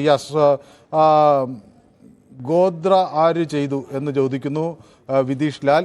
BJPയുടെ ഏത് നീക്കം ആണ് എന്ന് വ്യക്തമാക്കണം എന്ന് പറയുന്നു. നീക്കം എന്ന് വെച്ചാൽ അവർ മൊത്തത്തിൽ ഒരുപാട് കാര്യങ്ങൾ പറയുന്നുണ്ട്. ഇപ്പോൾ ഈ തദ്ദേശ തെരഞ്ഞെടുപ്പുകളിലേക്ക് ലക്ഷ്യം വെച്ചുകൊണ്ട് സമ്പർക്ക പരിപാടികൾ നടത്തുന്നു, നേതൃനിരയിൽ ആളുകൾക്ക് കൂടുതൽ ഉത്തരവാദിത്തങ്ങൾ നൽകുന്നു. അപ്പോൾ ഇതൊക്കെ എങ്ങനെ വരും എന്നതാണ് നമ്മൾ നോക്കുന്നത്. അടുത്ത നമ്മുടെ ഒരു പ്രേക്ഷകൻ ഉമ്മറാണ് അല്ലേ? ശ്രീ ഉമ്മറിന് കേൾക്കാമോ? ശൂരനാട് എന്നാണ് വിളിക്കുന്നത് അല്ലേ? ശ്രീ ഉമ്മർ, എന്ത് തോന്നുന്നു ശ്രീ ഉമ്മർ, ഈ തദ്ദേശ തെരഞ്ഞെടുപ്പുകളിൽ പുതിയ പ്രസിഡന്റിന്റെ വരവ് BJPക്ക് ഗുണം ചെയ്യും എന്ന് പ്രതീക്ഷിക്കേണ്ടതുണ്ടോ? സാർ, ഞാൻ പറയുന്നത് വേറൊന്നുമല്ല. നമുക്ക് രാഷ്ട്രീയം ഏത് വന്നാലും മനുഷ്യര് ഒന്നായിരിക്കണം എന്നുള്ളതാണ് ഇത്. മനുഷ്യർ ഒന്നായിരിക്കണം. ആരുടെ കൈ മുറിച്ചാലും കാല് മുറിച്ചാലും വരുന്ന എല്ലാം ഒരു സാധനം തന്നെ അല്ലേ വരത്തുള്ളൂ. ഇപ്പം ജാതിയോ മതത്തെ പറഞ്ഞിട്ട് ഭക്ഷണം കഴിക്കാൻ പറ്റുമോ? ഇല്ല. ഏത് രാഷ്ട്രീയ പാർട്ടി വന്നാലും നമ്മൾ മനുഷ്യർ തന്നെ ആയിരിക്കണം. അത് വേറെ ഒരു കാരണങ്ങളും നമുക്കുണ്ടാകാൻ പാടില്ല.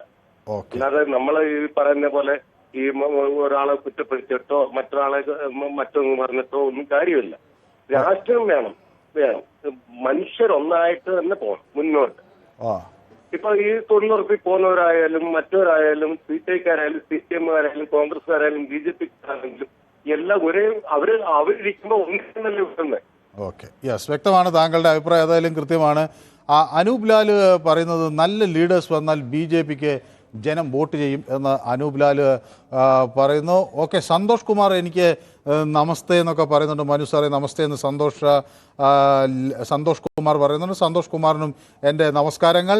അങ്ങനെ കുറേ പ്രേക്ഷകർ അനൂപ് ലാൽ ലീഡർഷിപ്പിൽ കുറിച്ചൊക്കെയാണ് പറയുന്നത്. നമ്മുടെ അടുത്ത പ്രേക്ഷകൻ പീതാംബരൻ. ശ്രീ പീതാംബരൻ. ഹലോ. ശ്രീ പീതാംബരൻ പള്ളുരുത്തിയിൽ നിന്നാണ് വിളിക്കുന്നത് അല്ലേ? അങ്ങക്ക് എന്ത് തോന്നുന്നു, ഈ തദ്ദേശ തെരഞ്ഞെടുപ്പിൽ BJP ഒരു മേൽക്കൈ അല്ലെങ്കിൽ അവരുടെ പ്രകടനം മെച്ചപ്പെടുത്തും എന്ന് ഉറപ്പിക്കാനാകുമോ? മനസ്സാർ, അതെനിക്ക് പറയാനുള്ളത്. ഇവിടെ ഇപ്പൊ രാഷ്ട്രീയം എന്ന് പറയുന്നത് പല സംസ്ഥാനങ്ങളും നമ്മളിലുണ്ട് ഇന്ത്യയിൽ. എന്നാൽ ഇത് കേരളമാണ്. കാരണം വിദ്യാസമ്പന്നമായ ഒരു നാടാണ്. പതിരും നെല്ലും തിരിച്ചറിയാനും മണ്ണെണ്ണയും വെളിച്ചെണ്ണ ഏതാണെന്ന് തിരിച്ചറിയാനും ഒക്കെ എല്ലാവർക്കും അറിയാം. ഇവിടെ ഇപ്പൊ BJP ഇവിടെ ഉണ്ടെന്ന് പറയുന്നു. ഇത്രയും വർഗീയത പുലർത്തുന്ന ഒരു സാധനം വേറെ ഇല്ല. അതിന്റെ സെക്കൻഡാണ് ബാക്കി മുസ്ലിമും ക്രിസ്ത്യാനിയും ഒക്കെ. ഈ രണ്ടും പഠിച്ചിട്ടേ ബാക്കിയുള്ളൂ. പക്ഷേ അതിന്റെ അടിസ്ഥാനത്തിൽ ഇവിടെ ഒരു തെരഞ്ഞെടുപ്പ് വന്നാൽ കെട്ടിവെച്ച കാശ് കിട്ടൂല ഇവർക്ക് BJPക്ക് ഉറപ്പാണ്. അതാ മാർക്സിസ്റ്റ് പാർട്ടിക്ക് ചെയ്താലും ആൾക്കാർ ചെയ്യില്ല. കാരണം കമ്മ്യൂണിസ്റ്റ് പാർട്ടി ഈ വർഗീയതയായിട്ട് പോരാടുകയും മറ്റുള്ള ന്യൂനപക്ഷങ്ങളെ ഇവർ വേട്ടയാടുന്ന സമയത്ത് അവരുടെ അടുത്ത് എതിർത്ത് നിന്നുകൊണ്ട് ജീവൻ വരെ പോയിട്ടുള്ള കുറെ മഹാത്മാക്കളെ ഞാന് അപ്പൊ എനിക്ക് തോന്നുന്നത് ശ്രീ പീതാംബരൻ ഇടതുപക്ഷ അനുകൂലിയാണോ? അല്ല അല്ല തീർച്ചയായിട്ടും അല്ല സാർ. അല്ല തീർച്ചയായിട്ടും അല്ല തീർച്ചയായിട്ടും അല്ല. ഞാൻ അങ്ങനെ ഒരാളല്ല. പക്ഷെ നമ്മുടെ നോട്ടച്ചാലിൽ ഞാൻ പറഞ്ഞത് ഇതാണ് കാര്യം. കെട്ടിവെച്ച കാശ് പോലും മേടിക്കാൻ ഇവരെ കൊണ്ട് സാധിക്കും. ചന്ദ്രശേഖരൻ ഒരു വ്യക്തിയാണ്. വ്യക്തമാണ്. താങ്കളുടെ അഭിപ്രായം വളരെ കൃത്യമാണ്. നമുക്ക് പ്രേക്ഷകർ ഇങ്ങനെ കുറെ പേരുള്ളത് കൊണ്ടാണ്. ശൈലേഷ് പി നമ്മുടെ പൊതുവേദിയുടെ ഒരു പ്രേക്ഷകർ. ശൈലേഷ് പക്ഷേ ഈ കഴിഞ്ഞിടയ്ക്ക് ഞാൻ നോക്കിയപ്പോൾ ശൈലേഷ് പൊതുവേദി കാണുന്നില്ലായിരുന്നു. പക്ഷേ ഇന്ന് എന്തായാലും കാണുന്നുണ്ടെന്ന് ഞാൻ മനസ്സിലാക്കുന്നു. ഓക്കെ, ഏതായാലും ശൈലേഷിന് എൻ്റെ ആശംസകൾ. കേന്ദ്ര പദ്ധതികൾ കൃത്യമായി ജനങ്ങളിലെത്തണമെങ്കിൽ കേരളവും BJP തന്നെ ഭരിക്കണം എന്നാണ് ശൈലേഷ് പറയുന്നത്. ഓക്കെ, ശൈലേഷിൻ്റെ നമ്മുടെ തിലകൻ, ശ്രീ തിലകനെ കാണാതെ നമ്മുടെ പ്രേക്ഷകരെല്ലാം വിഷമത്തിലായിരുന്നു. അവർ തിലകൻ കേൾക്കാമോ? ശ്രീ തിലകൻ, അവർ ഈ യൂട്യൂബ് കമൻസിൽ ശ്രീ തിലകൻ എവിടെ എന്ന് ചോദിക്കാൻ. അപ്പം തിലകൻ വരാത്തത് കൊണ്ട് മോഹൻദാസ് എന്ന നമ്മുടെ ഒരു ആലത്തൂരിലെ ഒരു പ്രേക്ഷകനുണ്ട്. അദ്ദേഹം 70 വയസ്സ് കഴിഞ്ഞ ആളാണ്. അദ്ദേഹം പറഞ്ഞു ശ്രീ തിലകൻ്റെ അസാന്നിധ്യത്തിൽ ഞാൻ എന്നാലും ഒരു പാട്ട് പാടിയേക്കാം എന്ന് പറഞ്ഞ് അങ്ങയുടെ കുറവിന് ഒന്ന് ജനങ്ങൾക്ക് എന്തായാലും ഒരു പാട്ട് കേൾക്കാൻ താല്പര്യമുണ്ട്. അതേ ഒരു പാട്ട് പാടി. നല്ല പാട്ടുകാരനാണ്. അപ്പോൾ നമ്മുടെ പൊതുവേദിയിൽ ഒരുപാട് പാട്ടിനെ ഇഷ്ടപ്പെടുന്നവരുണ്ട്, പാട്ടുകാരുണ്ട്. അപ്പോൾ ശ്രീ തിലകൻ ഇന്ന് വന്ന സ്ഥിതിക്ക് തിലകനെ വന്നാൽ കൈയോടെ പിടിച്ചൊരു പാട്ട് പാടിക്കണം എന്ന് ഒരു പ്രേക്ഷകൻ ഇവിടെ എഴുതിയിട്ടുമുണ്ട്. ഹലോ ഹലോ സാറേ, കേട്ടോ? എനിക്ക് ഞാൻ ട്രൈ ചെയ്യുന്നുണ്ട് സാറേ. എന്റെ ഒരു സാധാ ഫോണാണ്. അത് വെച്ച് പരമാവധി ട്രൈ ചെയ്യുന്നുണ്ട്. പിന്നെ ഞാൻ ഇവിടെ നിന്ന് കേൾക്കുകയാണ് അങ്ങയുടെ പോലെയും എന്നെ ഇഷ്ടപ്പെടുന്ന അനേകരുടെ വാക്കുകൾ. കാരണം എന്റെ ജീവിതത്തിൽ ഞാൻ ഒറ്റപ്പെട്ടും അവഗണിക്കപ്പെട്ട ഒരു കുടുംബത്തിൽ നിന്നും സമൂഹത്തിൽ നിന്റെ പശ്ചാത്തലത്തിൽ നിൽക്കുകയാണ്. പക്ഷെ ഇത് കേൾക്കുമ്പോ എന്റെ ഉള്ളു തണുക്കെ. പൊതുവേദിക്ക് നമസ്കാരം പറഞ്ഞുകൊണ്ട് ഞാൻ ഒരു പാട്ട് പാടി മറ്റേ വിഷയത്തിൽ പറയാം. വിനോദമായി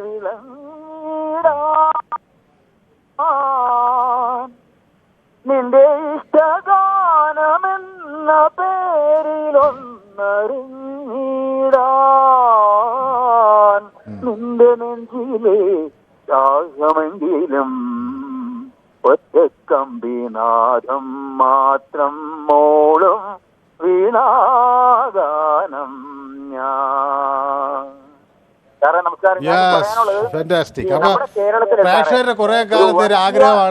പ്രതിരോധ ശക്തി നിലവിലുണ്ട്. ഈ BJPനെ കുറിച്ച് അങ്ങനെ വർഗീയ പാർട്ടിയായിട്ട് തന്നെയാണല്ലോ പറയാം. പിന്നെ രാജീവ് ചന്ദ്രശേഖരന്റെ വരവിൽ ഞാൻ തൃപ്തനല്ല. കാരണം അവിടെ ശോഭാ സുരേന്ദ്രനാണെങ്കിൽ അല്ലെങ്കിൽ വേറെ ഒരാളായിരുന്നെങ്കിൽ ഞാൻ സപ്പോർട്ട് ചെയ്യുന്നു. അദ്ദേഹത്തിന് MP ആയിട്ട് നല്ല പരിചയമുണ്ട്, ഒക്കെ ശരിയാണ്. പക്ഷെ അതുപോലെ തന്നെ ബാലകൃഷ്ണൻ ചേട്ടൻ സാറിനോടൊരു ഒരു വെല്ലുവിളി വിളിച്ചില്ലേ, എന്താണ് ഈ BJPയുടെ ജയതോൽവിനെ കുറിച്ചും തിരുവനന്തപുരത്ത് പറഞ്ഞു. ഞാൻ അത് ഏറ്റെടുക്കുക. BJP തിരുവനന്തപുരത്ത് വരികയാണെങ്കിൽ ബാലകൃഷ്ണൻ ചേട്ടന്റെ വീട്ടിൽ ചെന്നിട്ട് നല്ല ഒരു ഓംപ്ലേറ്റും കട്ടൻ ചായയും ഞാൻ അവിടെ ഉണ്ടാക്കി കൊടുക്കുമെന്ന് പറഞ്ഞു. കേട്ടോ സാറേ?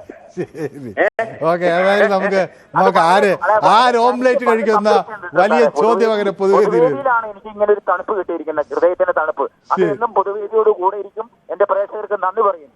Okay, thank you so much. അപ്പോൾ തോമസ് KC നമുക്കൊപ്പം ചേർന്നിട്ടുണ്ട്. ഓക്കെ, ജിഷ്ണു അയ്യപ്പൻ പറയുന്നത് കമ്മ്യൂണിസ്റ്റാണ് പീതാംബരൻ എന്ന്. ഞാൻ തമാശയ്ക്ക് ചോദിച്ചാണ്, കാരണം അത് ഇടതുപക്ഷത്തിലെ വോട്ട് ചെയ്യണമെന്ന് പറഞ്ഞുകൊണ്ട് കമ്മ്യൂണിസ്റ്റ് ആണെന്ന്. ജിഷ്ണു പറയുന്നത് കമ്മ്യൂണിസ്റ്റ് ആണെന്നാണ് പറയുന്നത്. സെബാസ്റ്റ്യൻ ചിറമേൽ പറയുന്നു BJP ഭരണം USA റഷ്യയിൽ കൊണ്ടുവരണം എന്ന് ബാലകൃഷ്ണനെ പരിഹസിച്ചുകൊണ്ട് പറയുകയാണ്. സെബാസ്റ്റ്യൻ ചിറമേൽ നമ്മുടെ ഒരു സ്ഥിരം പ്രേക്ഷകനാണ്. ഏതായാലും ബാലകൃഷ്ണൻ വടകരയുടെയും സെബാസ്റ്റ്യൻ ചിറമേലിൻ്റെയും രണ്ട് തരത്തിലുള്ള ആശയങ്ങളാണ്. നമ്മുടെ അടുത്ത പ്രേക്ഷകൻ നമുക്കൊപ്പം ചേരുന്നത് അരവിന്ദാക്ഷൻ നമ്മുടെ പാലക്കാടുകാരനാണ്. അദ്ദേഹം പൊതുവേദിയുടെ ഒരു സ്ഥിരം പ്രേക്ഷകനാണ്. അപ്പോൾ ശ്രീ അരവിന്ദാക്ഷൻ, പാലക്കാട് നഗരസഭയൊക്കെ BJP ഭരിക്കുന്നു. വരും തദ്ദേശ തെരഞ്ഞെടുപ്പുകളിൽ അവരുടെ പ്രകടനം മെച്ചപ്പെടുത്താനുള്ള വലിയ നീക്കം നടക്കുന്നു എന്നാണ് പറയുന്നത്. അപ്പോൾ ശ്രീ അരവിന്ദാക്ഷന് എന്ത് തോന്നുന്നു? അല്ല, പൊതുവെ BJP ഇതര മറ്റ് നമ്മൾ കോൺഗ്രസ് അതുപോലെ മാർക്സിസ്റ്റുകാർ എന്നൊക്കെ പറയുന്നവര് പൊതുവെ പഴഞ്ചൻ രീതികൾ പിന്തുടരുകയും എല്ലാ രംഗത്തും പുതുമ കൊണ്ടുവരാൻ സത്യത്തിൽ BJP ശ്രമിക്കാറുണ്ട്. അത് അവരുടെ അഖിലേന്ത്യാ തലത്തിലാണെങ്കിലും മോദിയെ കൊണ്ടുവന്നതും അതുപോലെ അവരുടെ അഖിലേന്ത്യാ പ്രസിഡന്റ് നന്ദ വന്നത്, അതുപോലെ കേരളത്തിൽ കുമ്മൻ രാജശേഖരൻ വരുന്നതൊക്കെ തന്നെ അവർ പുതുമ കാണിക്കുന്നുണ്ട്. ഞാൻ ഒരു BJP അനുഭാവിയല്ല എങ്കിലും രാഷ്ട്രീയ രംഗത്ത് അറിവുള്ളവരെയും അതുപോലെ പ്രാപ്തരായ ആളുകളെയൊക്കെ തന്നെ അവർ പരിഗണിക്കുന്നുണ്ട്. പൊതുവെ മറ്റ് ഇതര രാഷ്ട്രീയ പാർട്ടികൾ അവരിൽ നിന്ന് പഠിക്കണം. തീർച്ചയായിട്ടും ഇത് BJPക്ക് ഗുണം ചെയ്യും. അറിവും അതുപോലെ പ്രാപ്തിയും കഴിവുമുള്ളവരൊക്കെ തന്നെ വരുന്നത് BJPക്ക് ഗുണം തന്നെയാണ്. ഇത്തരം മാറ്റങ്ങളുടെ രീതി മറ്റ് രാഷ്ട്രീയ പാർട്ടികളും പിന്തുടരണം. അത് മറ്റു പാർട്ടികളിൽ പലപ്പോഴും ഈ താളെ തട്ടുന്ന ആളുകൾ വാർഡിലൊക്കെ മത്സരിച്ച് പ്രവർത്തിച്ച് പരിചയിച്ച് അങ്ങനെ മോൾത്തട്ടിലേക്ക് വരുന്നത്. ഇവിടെ രീതി മാത്രം പോരാ. അല്ലാത്ത മേഖലകളിലേക്ക് നിന്ന ആളുകൾ ഒക്കെ പാർട്ടികളിലേക്ക് വരണം അല്ലേ? നമ്മൾ നോക്കൂ, മമതാ ബാനർജിയെ നോക്കൂ, അല്ലെങ്കിൽ മറ്റേ ബോംബെയിൽ നോക്കൂ, ഒക്കെ കഴിവുമ്പോ റിട്ടയർഡായ ആളുകള്, അതുപോലെ പ്രഗത്ഭര്, അങ്ങനെയുള്ള ആളുകളെ പരിഗണിക്കുക തന്നെ വേണം. അല്ലാതെ ഇത് ഭരണമല്ലേ, രാജ്യതന്ത്രത്തിന് വേണ്ടേ, അല്ലാതെ താഴെത്തട്ടുള്ളവരെ മാത്രം പരിഗണിച്ചുകൊണ്ട് പോരാ. ശരി, ഓക്കെ, വ്യക്തമാണ് താങ്കളുടെ അഭിപ്രായം. ഏതായാലും ശ്രീ അരവിന്ദ് അക്ഷൻ കുറേ ദിവസത്തിന് ശേഷം പൊതുവേദിയിൽ ചേർന്നു. വളരെയധികം സന്തോഷം. അനൂപ് ലാൽ പറയുന്നു ജാതിയും മതവും എല്ലാം പാർട്ടിക്കാർ കളിക്കുന്നുണ്ടെന്നാണ് പറയുന്നത്. ഓക്കെ, ശരി. നമ്മുടെ അടുത്ത പ്രേക്ഷകൻ ശശിധരൻ. ശ്രീ ശശിധരൻ നമ്മുടെ സ്ഥിരം പ്രേക്ഷകനാണ്. അദ്ദേഹത്തെ കണ്ടില്ലെങ്കിൽ പിന്നെ എന്താണ് പറ്റിയതെന്ന് ഞാനിങ്ങനെ ആലോചിക്കുകയായിരുന്നു. ശ്രീ ശശിധരൻ കേൾക്കാമോ? നമസ്കാരം. നമസ്കാരം. മനു, സ്വാഗതം. പിന്നെ ഇന്നലെ കുത്തി ഞാൻ വിട്ടുകളഞ്ഞു. കാര്യം എനിക്കൊരു സംശയമുണ്ട്, ഞാൻ ആദ്യം ചോദിക്കട്ടെ. ഈ കോളിംഗ് സിസ്റ്റം എന്താ ഇങ്ങനെ? മുമ്പ് ഇങ്ങനെ ഇല്ലായിരുന്നല്ലോ. 6 പ്രാവശ്യം റിങ് ചെയ്തിട്ടാണ് ഇപ്പൊ 6ാമത്തെ പ്രാവശ്യം എടുത്തത്. റിങ് ചെയ്തൊന്നും എടുക്കുന്നില്ല എന്നാണ്? അങ്ങനെ വരാൻ വഴിയില്ല. അതാണ് റിങ് ചെയ്യുന്നുണ്ട്, എടുക്കുന്നില്ല. ഇപ്പൊ കുറച്ച് ദിവസമായാലും ഈ പരിപാടി തുടങ്ങിയിട്ട്. അപ്പൊ ഞാൻ കഴിഞ്ഞ ദിവസം ഫോൺ എടുത്താലിനോട് ചോദിച്ചപ്പോ അത് കോളിന്റെ ബാഹുല്യം കൊണ്ടാന്നൊക്കെ പുള്ളി പറഞ്ഞു. എനിക്കത് മനസ്സിലായില്ല. റിങ് ചെയ്താൽ എടുക്കണമല്ലോ. ചിലപ്പോ 1-2 പ്രാവശ്യം എന്തെങ്കിലും സംഭവിച്ചത് 6ാമത്തെ പ്രാവശ്യമാണ് ഞാൻ ഇപ്പൊ റിങ് ചെയ്തിരിക്കണേ. അത് ശരി. കാരണം ഞാൻ ചെക്ക് അത് ബേസിക്കലി ഇത് എൻ്റെ കയ്യിലല്ല ഇതിന് നിയന്ത്രണം. ഞാൻ വളരെ രസകരമായിട്ട് പറഞ്ഞുതരാം. ഇതുപോലെ എൻ്റെ കയ്യിലുള്ള ഒരു ഇയർ പീസാണ്. ഇതിലൂടെ ഞാൻ നിങ്ങൾ പറയുന്നതെല്ലാം കേൾക്കുന്നു എന്നതേ ഉള്ളൂ. അതിനപ്പുറത്തേക്ക് ഇതിൽ യാതൊരു നിയന്ത്രണവും എൻ്റെ കയ്യിലില്ല. ഇത് ഇടക്കിടക്ക് ഇളകി പോകുന്നതുകൊണ്ടാണ് ഞാൻ ഇത് ചെവിയിൽ ഇങ്ങനെ. എനിക്ക് മനസ്സിലായില്ല. ഞാൻ വിചാരിച്ചു ഇനിയിപ്പം അല്ല സെൻസറിങ് എന്നാണോ സംശയിച്ചു. സെൻസറിങ് ഏർപ്പെടുത്തിയോന്ന് വരെ സംശയിച്ചു. ഏതായാലും ഞാനതൊന്ന് അന്വേഷിക്കാമെന്നാണ് വിഷയത്തിലോട്ട് വരാം. പിന്നെ അതിന് മുന്നായിട്ട് ഞങ്ങൾക്ക് ഇവിടെ ഉത്സവം തുടങ്ങിയിരിക്കുകയാണ് ഇന്ന് പോലെ. എന്നാലും പൊതുവേദി വിട്ടുകളയില്ല. പൊതുവേദി പങ്കെടുക്കാതെ എന്ത് ഉത്സവം? ഞങ്ങളുടെ മുറ്റത്തെ ക്ഷേത്രത്തിൽ തന്നെ ഗംഭീര ഉത്സവമാണ്. എല്ലാവരെയും എല്ലാ പൊതുവേദി പ്രേക്ഷകരെയും ന്യൂസ് 18 എല്ലാ ജീവനക്കാരെയും ഞാൻ ഹാർദവമായി സ്വാഗതം ചെയ്യാം. അപ്പൊ ഉത്സവമൊക്കെ ആഘോഷിച്ച് അവിടെ അടിച്ചു പൊളിക്കാനുള്ള ഒരു തയ്യാറെടുപ്പിലാണ്. പൊളിക്കാൻ നമ്മളെ പേരക്കുട്ടിയുടെ പിന്നെ സോപാന സംഗീതമൊക്കെ ഉണ്ട്. അവന് 9 വയസ്സ് കഴിഞ്ഞേ ഉള്ളൂ. അത് ശരി. അപ്പൊ അതൊക്കെ കാണാൻ അവൻ ഏലൂർ ബിജുവിന്റെ ശിഷ്യനാണ്. അന്ന് എന്നോട് ഒരിക്കൽ പറഞ്ഞിട്ടുണ്ട്, ഞാൻ ഓർക്കുന്നു. അപ്പൊ അതൊക്കെ ഉള്ള പരിപാടിയുണ്ട്. പിന്നെ ഈ വിഷയത്തില് പിന്നെ BJP എത്ര മുഖം മിനിക്കിയാലും ആരെയൊക്കെ കൊണ്ടുവന്നാലും ആദ്യം ചെയ്യേണ്ടത് കേരളത്തിന്റെ ന്യായമായ കാര്യങ്ങളൊക്കെ സാധിച്ചു കൊടുക്കാന്നുള്ളതാണ്. ഇവിടെ ഏറ്റവും വലിയ ചുരുങ്ങുന്ന പ്രശ്നം. അതിനകത്തിപ്പോ ഇവിടെ എല്ലാ CPM ആയാലും UDF ആയാലും എല്ലാവരും ഒരേ സ്വരത്തിൽ പറയുന്നത് ന്യായമായിട്ടുള്ള സഹായം കിട്ടിയില്ല എന്നുള്ളതാണ്. അതുപോലെ തന്നെ കൊടുക്കാവുന്ന ന്യായമായ സീറ്റ് കിട്ടാത്തതുകൊണ്ട് ഇവർക്ക് ഒന്നും കൊടുക്കണില്ല എന്നുള്ളൊരു പേര് ദൂഷ്യം ഇവർക്ക് കിടപ്പുണ്ട്. അപ്പൊ അത് മാറ്റിയെടുക്കണമെങ്കിൽ അതും കൂടെ ഒന്ന് പരിഗണിക്കാതെ ആരെ കൊണ്ടുവന്ന് മുഖം മുനിക്കാലും വലിയ ഗുണമുണ്ടാകുമെന്ന് എനിക്ക് തോന്നുന്നില്ല. വ്യക്തമാണ്. എല്ലാവർക്കും എന്റെ അന്വേഷണവും ആശംസയും. അപ്പൊ ഏതായാലും ഉത്സവമൊക്കെ ആഘോഷിക്കാൻ പോവാണ്, കുടുംബസമേതം കുട്ടികളൊക്കെ ആയിട്ട് പോവാണ്. പക്ഷേ ഏതായാലും ആ തിരക്കിനിടയിലും പൊതുവേദി ഓർത്തു എന്നതിൽ ഞാൻ അങ്ങേയറ്റം അങ്ങയോട് നന്ദി പറയുന്നു. സ്പോർട്സ് ഗുരു രമേഷ് കുമാർ നമുക്കൊപ്പം ചേർന്നിട്ടുണ്ട്. മനുഭായ് നമസ്കാരം എന്ന് പറയുന്നു. ഓക്കെ, BJPക്ക് ചെറിയ നേട്ടം ഉണ്ടാകുവാൻ സാധ്യതയുണ്ടെന്നാണ് രമേഷ് കുമാറിൻ്റെ അഭിപ്രായം. ഓക്കെ, ഇനി നമ്മുടെ അടുത്ത പ്രേക്ഷകൻ നമുക്കൊപ്പം ചേരുന്നത് ശ്രീ വിക്രമനാണ്. ശ്രീ വിക്രമൻ അടൂരിൽ നിന്നാണ് വിളിക്കുന്നത് അല്ലേ? ശ്രീ വിക്രമന് എന്ത് തോന്നുന്നു?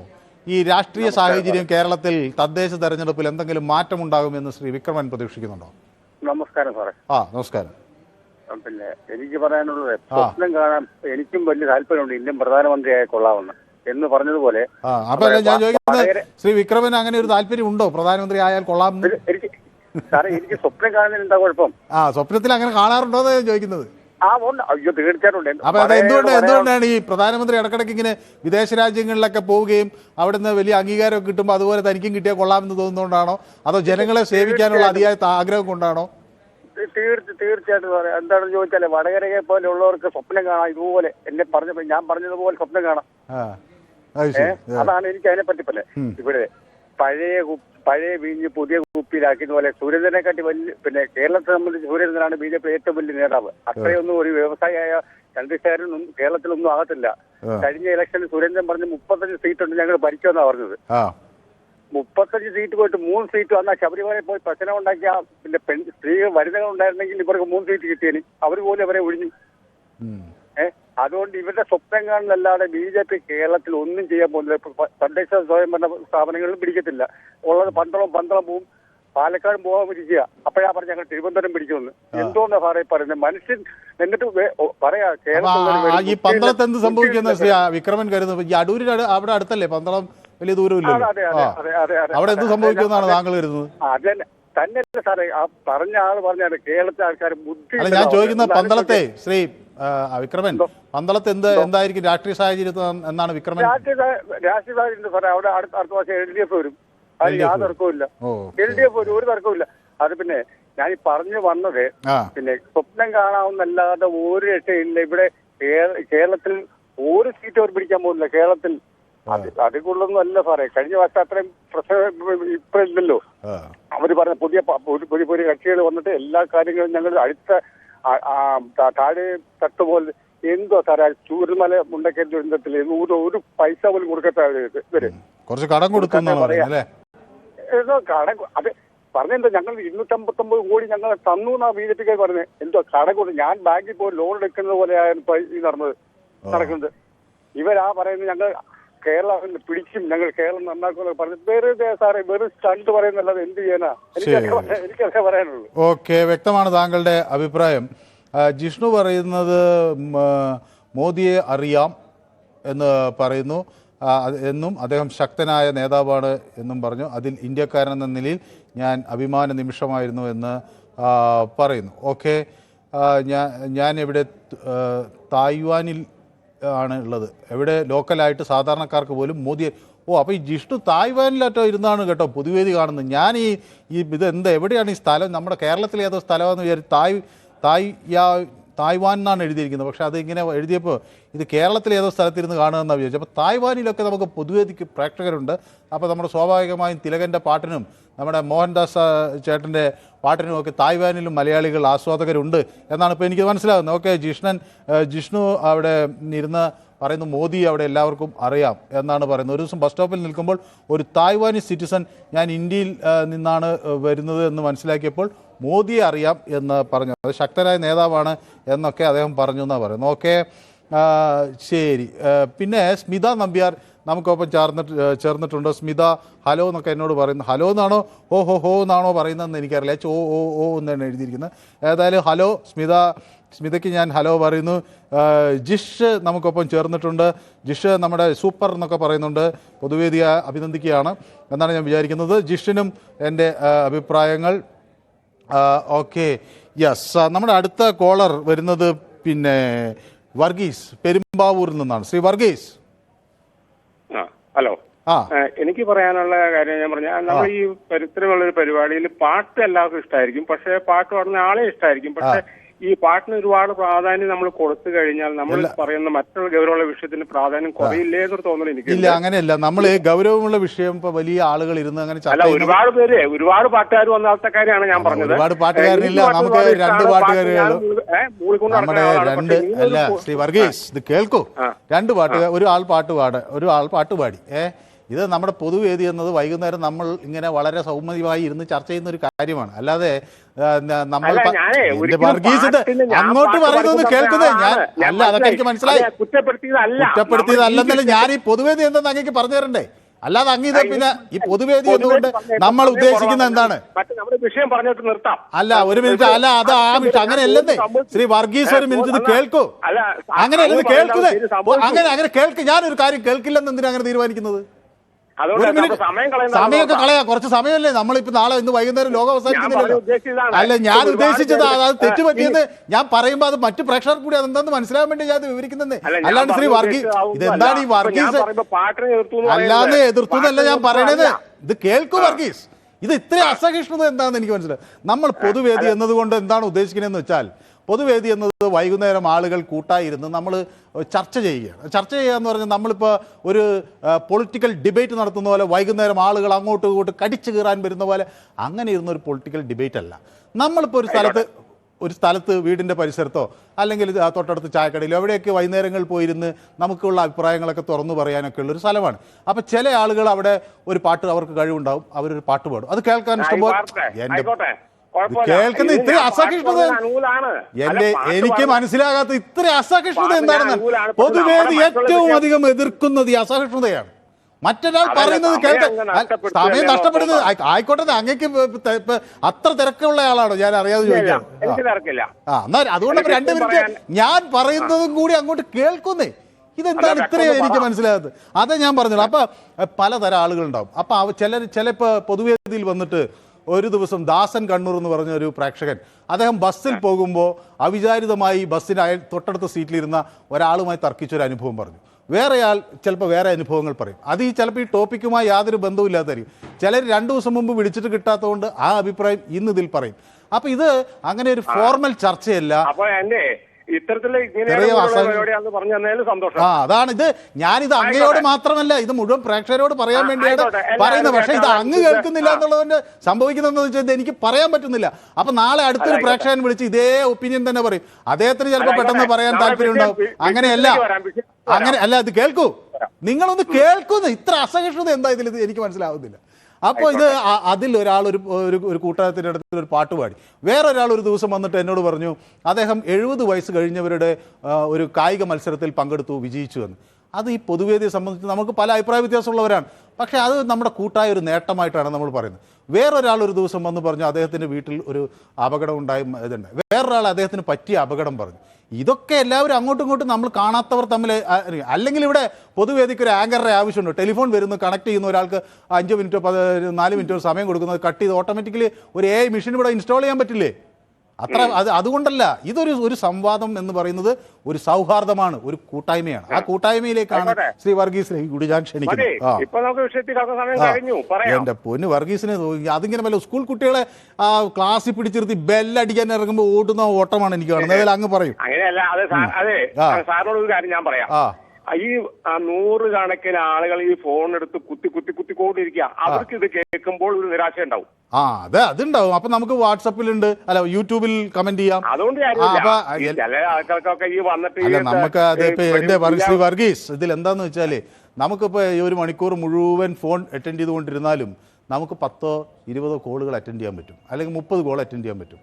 പക്ഷേ നമുക്ക് വിളിക്കുന്ന പ്രേക്ഷകർ ഒരു ദിവസം 4000-5000 പേര്. എനിക്കിപ്പോ ഒരു സംശയമുണ്ട്, എന്നെ എങ്ങനെ തടയുന്നതിന്റെ പിന്നിൽ വേറെ രഹസ്യം ഉണ്ടോ എന്ന് എനിക്ക്. അതെ, ഒരു ഗൂഢാലോചന ഞാൻ നടത്തിയിട്ട് അങ്ങ് ഒരു ഇടതുപക്ഷ അനുഭാവി ആയതുകൊണ്ട് ഇപ്പം പറയണ്ടെന്ന് കരുതണ്ടോന്ന് എനിക്ക്. അങ്ങ് ഇടതുപക്ഷ അനുഭാവിയാണോ? അത് ഞാൻ അറിഞ്ഞില്ല. ഏതായാലും അങ്ങനെയാണെങ്കിൽ അങ്ങ് അത് പറയണം.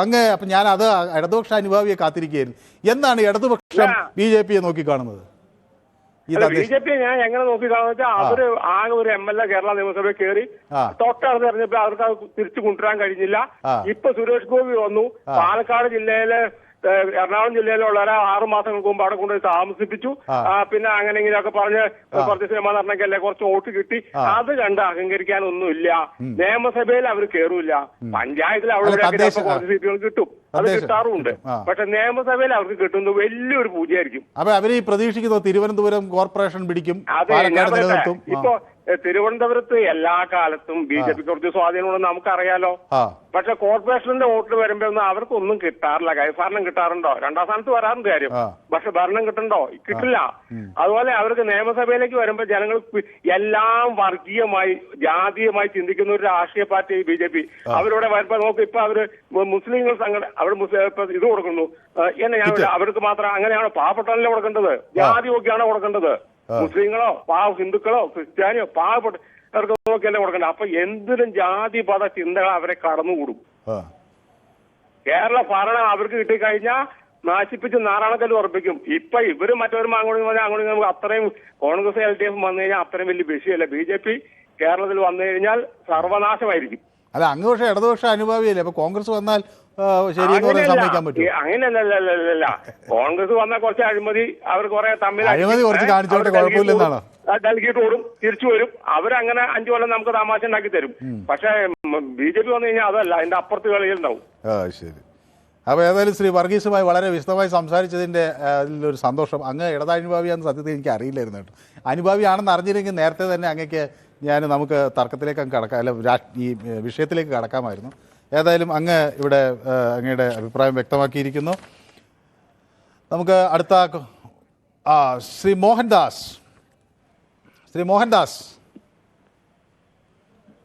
മോഹൻദാസിന് കേൾക്കാമോ? കേട്ടു. വലിയൊരു തർക്കം നടക്കുകയായിരുന്നു. അപ്പൊ വർഗീസ് പറഞ്ഞത് ഞാൻ കേട്ടു. പല ആളുകളും ധരിക്കുന്നത് എന്താന്ന് വെച്ചാൽ ഇവർ ഈ വൈകുന്നേരത്തെ രാത്രി ചർച്ച കാണുമ്പോൾ എനിക്ക് ഇതൊന്നും വലിയ കാര്യമൊന്നുമില്ല. എനിക്കും അത് കാര്യമില്ല, അത് പോട്ടെ. കാരണം എനിക്കൊരു അവസരം എന്തായാലും മനുവിനെ പോലുള്ളവർ തരുന്നുണ്ട്, ഇത്രയും വയസ്സായ ഒരാൾക്ക്. പിന്നെ ന്യൂസ് 18 തരുന്നുണ്ട്. അതിനെനിക്ക് നല്ല സന്തോഷമുണ്ട്. അതാണ് സന്തോഷം, എന്റെ സന്തോഷം. പിന്നെ ചില ആൾക്കാര് വിളിച്ച് നല്ലത് പറയുന്നുണ്ട്, അവർക്ക് എന്റെ നന്ദിയുണ്ട്. പിന്നെ മോശമായിട്ട് പറഞ്ഞവർക്കും നന്ദി പറയുന്നുണ്ട്. പിന്നെ ഈ എമ്പുരാനെ പോലെ നമ്മുടെ മനു ഫ്രെയിമിൽ നിറഞ്ഞു നിൽക്കുകയാണ്. അടിപൊളിയാവട്ടെ. അങ്ങനെ എമ്പുരാൻ സിനിമ ഞാൻ കണ്ടിട്ടില്ല കേട്ടോ, അതുകൊണ്ട് എന്താ ഉദ്ദേശിച്ചെന്നറിയാം. ഞാനൊന്ന് പോയി കാണണമെന്ന് വിചാരിക്കുന്നുണ്ട്, അടുത്ത ദിവസം പോയി കാണും. പക്ഷെ ടിക്കറ്റ് കിട്ടാനൊക്കെ എന്തായാലും ഒരു വരിപാടാ. എന്തായാലും ഈ വാശിക്കല്ല, വാശി മാറ്റി നിന്നിട്ട് പാടാം. ശാന്താകാരം സരസിജനയനം വന്ദേഹം ചിന്മയരൂപം ചന്ദനമണി സന്ധ്യകളുടെ നടയിൽ നടനം രംഗവേൽ മംഗളാരവം ദ്രുതതാളം.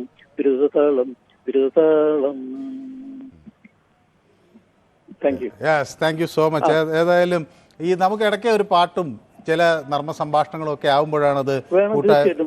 അയ്യോ, എന്റെ ജീവനാടിയില്ലേ. ഇനി ഞാൻ എത്ര കാലം പാടും സാറേ, സാറിന് അറിയാലോ. പിന്നെ അത് പോട്ടെ, അപ്പൊ വിഷയത്തിലേക്ക് വരാം. പിന്നെ നമ്മുടെ രാജീവ് ചന്ദ്രശേഖരൻ എന്ന് പറയുന്ന ആള് ബിസിനസ് മാഗ്നറ്റുമാണ്, അത് സംശയമൊന്നുമില്ല. ആ ബുദ്ധി മുഴുവൻ അദ്ദേഹം ഇവിടുത്തെ ഈ പ്രവർത്തനത്തിന് വേണ്ടി ഉപയോഗിക്കും, അത് സംശയമൊന്നും വേണ്ട. ഇപ്പൊ സെൻട്രലൈസേഷൻ മാറ്റി ഡീസെൻട്രലൈസേഷൻ കൊണ്ടുവരിക എന്ന് പറഞ്ഞാല് അത് തന്നെ ഒരു വിജയത്തിന്റെ തുടക്കമാണ്. പിന്നെ ഒരു സീറ്റിൽ ബാങ്ക് അക്കൗണ്ട് ഓപ്പൺ ചെയ്യുന്ന പറഞ്ഞ ആൾക്കാർക്ക് മറുപടിയായിട്ട് തൃശ്ശൂരിൽ നിന്ന് കിട്ടിയില്ലേ. പിന്നെ ബാലകൃഷ്ണൻ വടകര് വെറുതെ പറയുന്ന ആവശ്യം, അദ്ദേഹത്തിന്റെ അഭിപ്രായം പറയുന്നത് അതെന്തിനെ വെറുതെ ഒറ്റയ്ക്കിട്ട് ആക്രമിക്കുന്നത്, അത് ശരിയൊന്നുമല്ലത്. അത് സമ്മതിക്കരുത് സാറേ, സമ്മതിക്കരുത്. അദ്ദേഹം നല്ലൊരു മനുഷ്യനാണ്, നല്ല RSS BJP എന്തോ ആയിക്കോട്ടെ, എല്ലാവരും CPM-കാരാവാൻ പറ്റൂ. അത് കറക്റ്റാണ്. Thank you so much. അങ്ങയുടെ നിലപാട് വ്യക്തമാണ്. തോമസ് മാത്തൻ പറയുന്നു ഭരണവിരുദ്ധ വികാരം ശക്തമായി പ്രതിഫലിക്കും പഞ്ചായത്ത് തെരഞ്ഞെടുപ്പിൽ എന്ന് പറയുന്നു. ദിലീപ് കുമാർ പറയുന്നത് ഗാന്ധിജിയെ മറക്കാൻ പഠിപ്പിച്ചു, മോദിയെ ഓർക്കാനും എന്ന് പറയുന്നു. ജിഷ്ണു പറയുന്നത് ഞാൻ തായ്വാനിലാണോന്ന് ചോദിച്ചപ്പോഴേ, അപ്പം ജിഷ്ണു അത് കുറെ കൂടി കൃത്യമായി പറയുകയാണ്. തായ്വാനിൽ തന്നെയാണ്, അവിടെ PhD ഒക്കെ ജിഷ്ണു ചെയ്യുന്നുണ്ട് എന്നാണ് പറയുന്നത്. ജിഷ്ണു എല്ലാവിധ ആശംസകളും, നന്നായി ഗവേഷണ കാര്യങ്ങളിൽ ശ്രദ്ധിക്കുന്നുണ്ടെന്നാണ് വിചാരിക്കുന്നത്. ഒപ്പം പൊതുവേദി കാണാൻ കൂടി സമയം കണ്ടെത്തി എന്നതിൽ സന്തോഷം.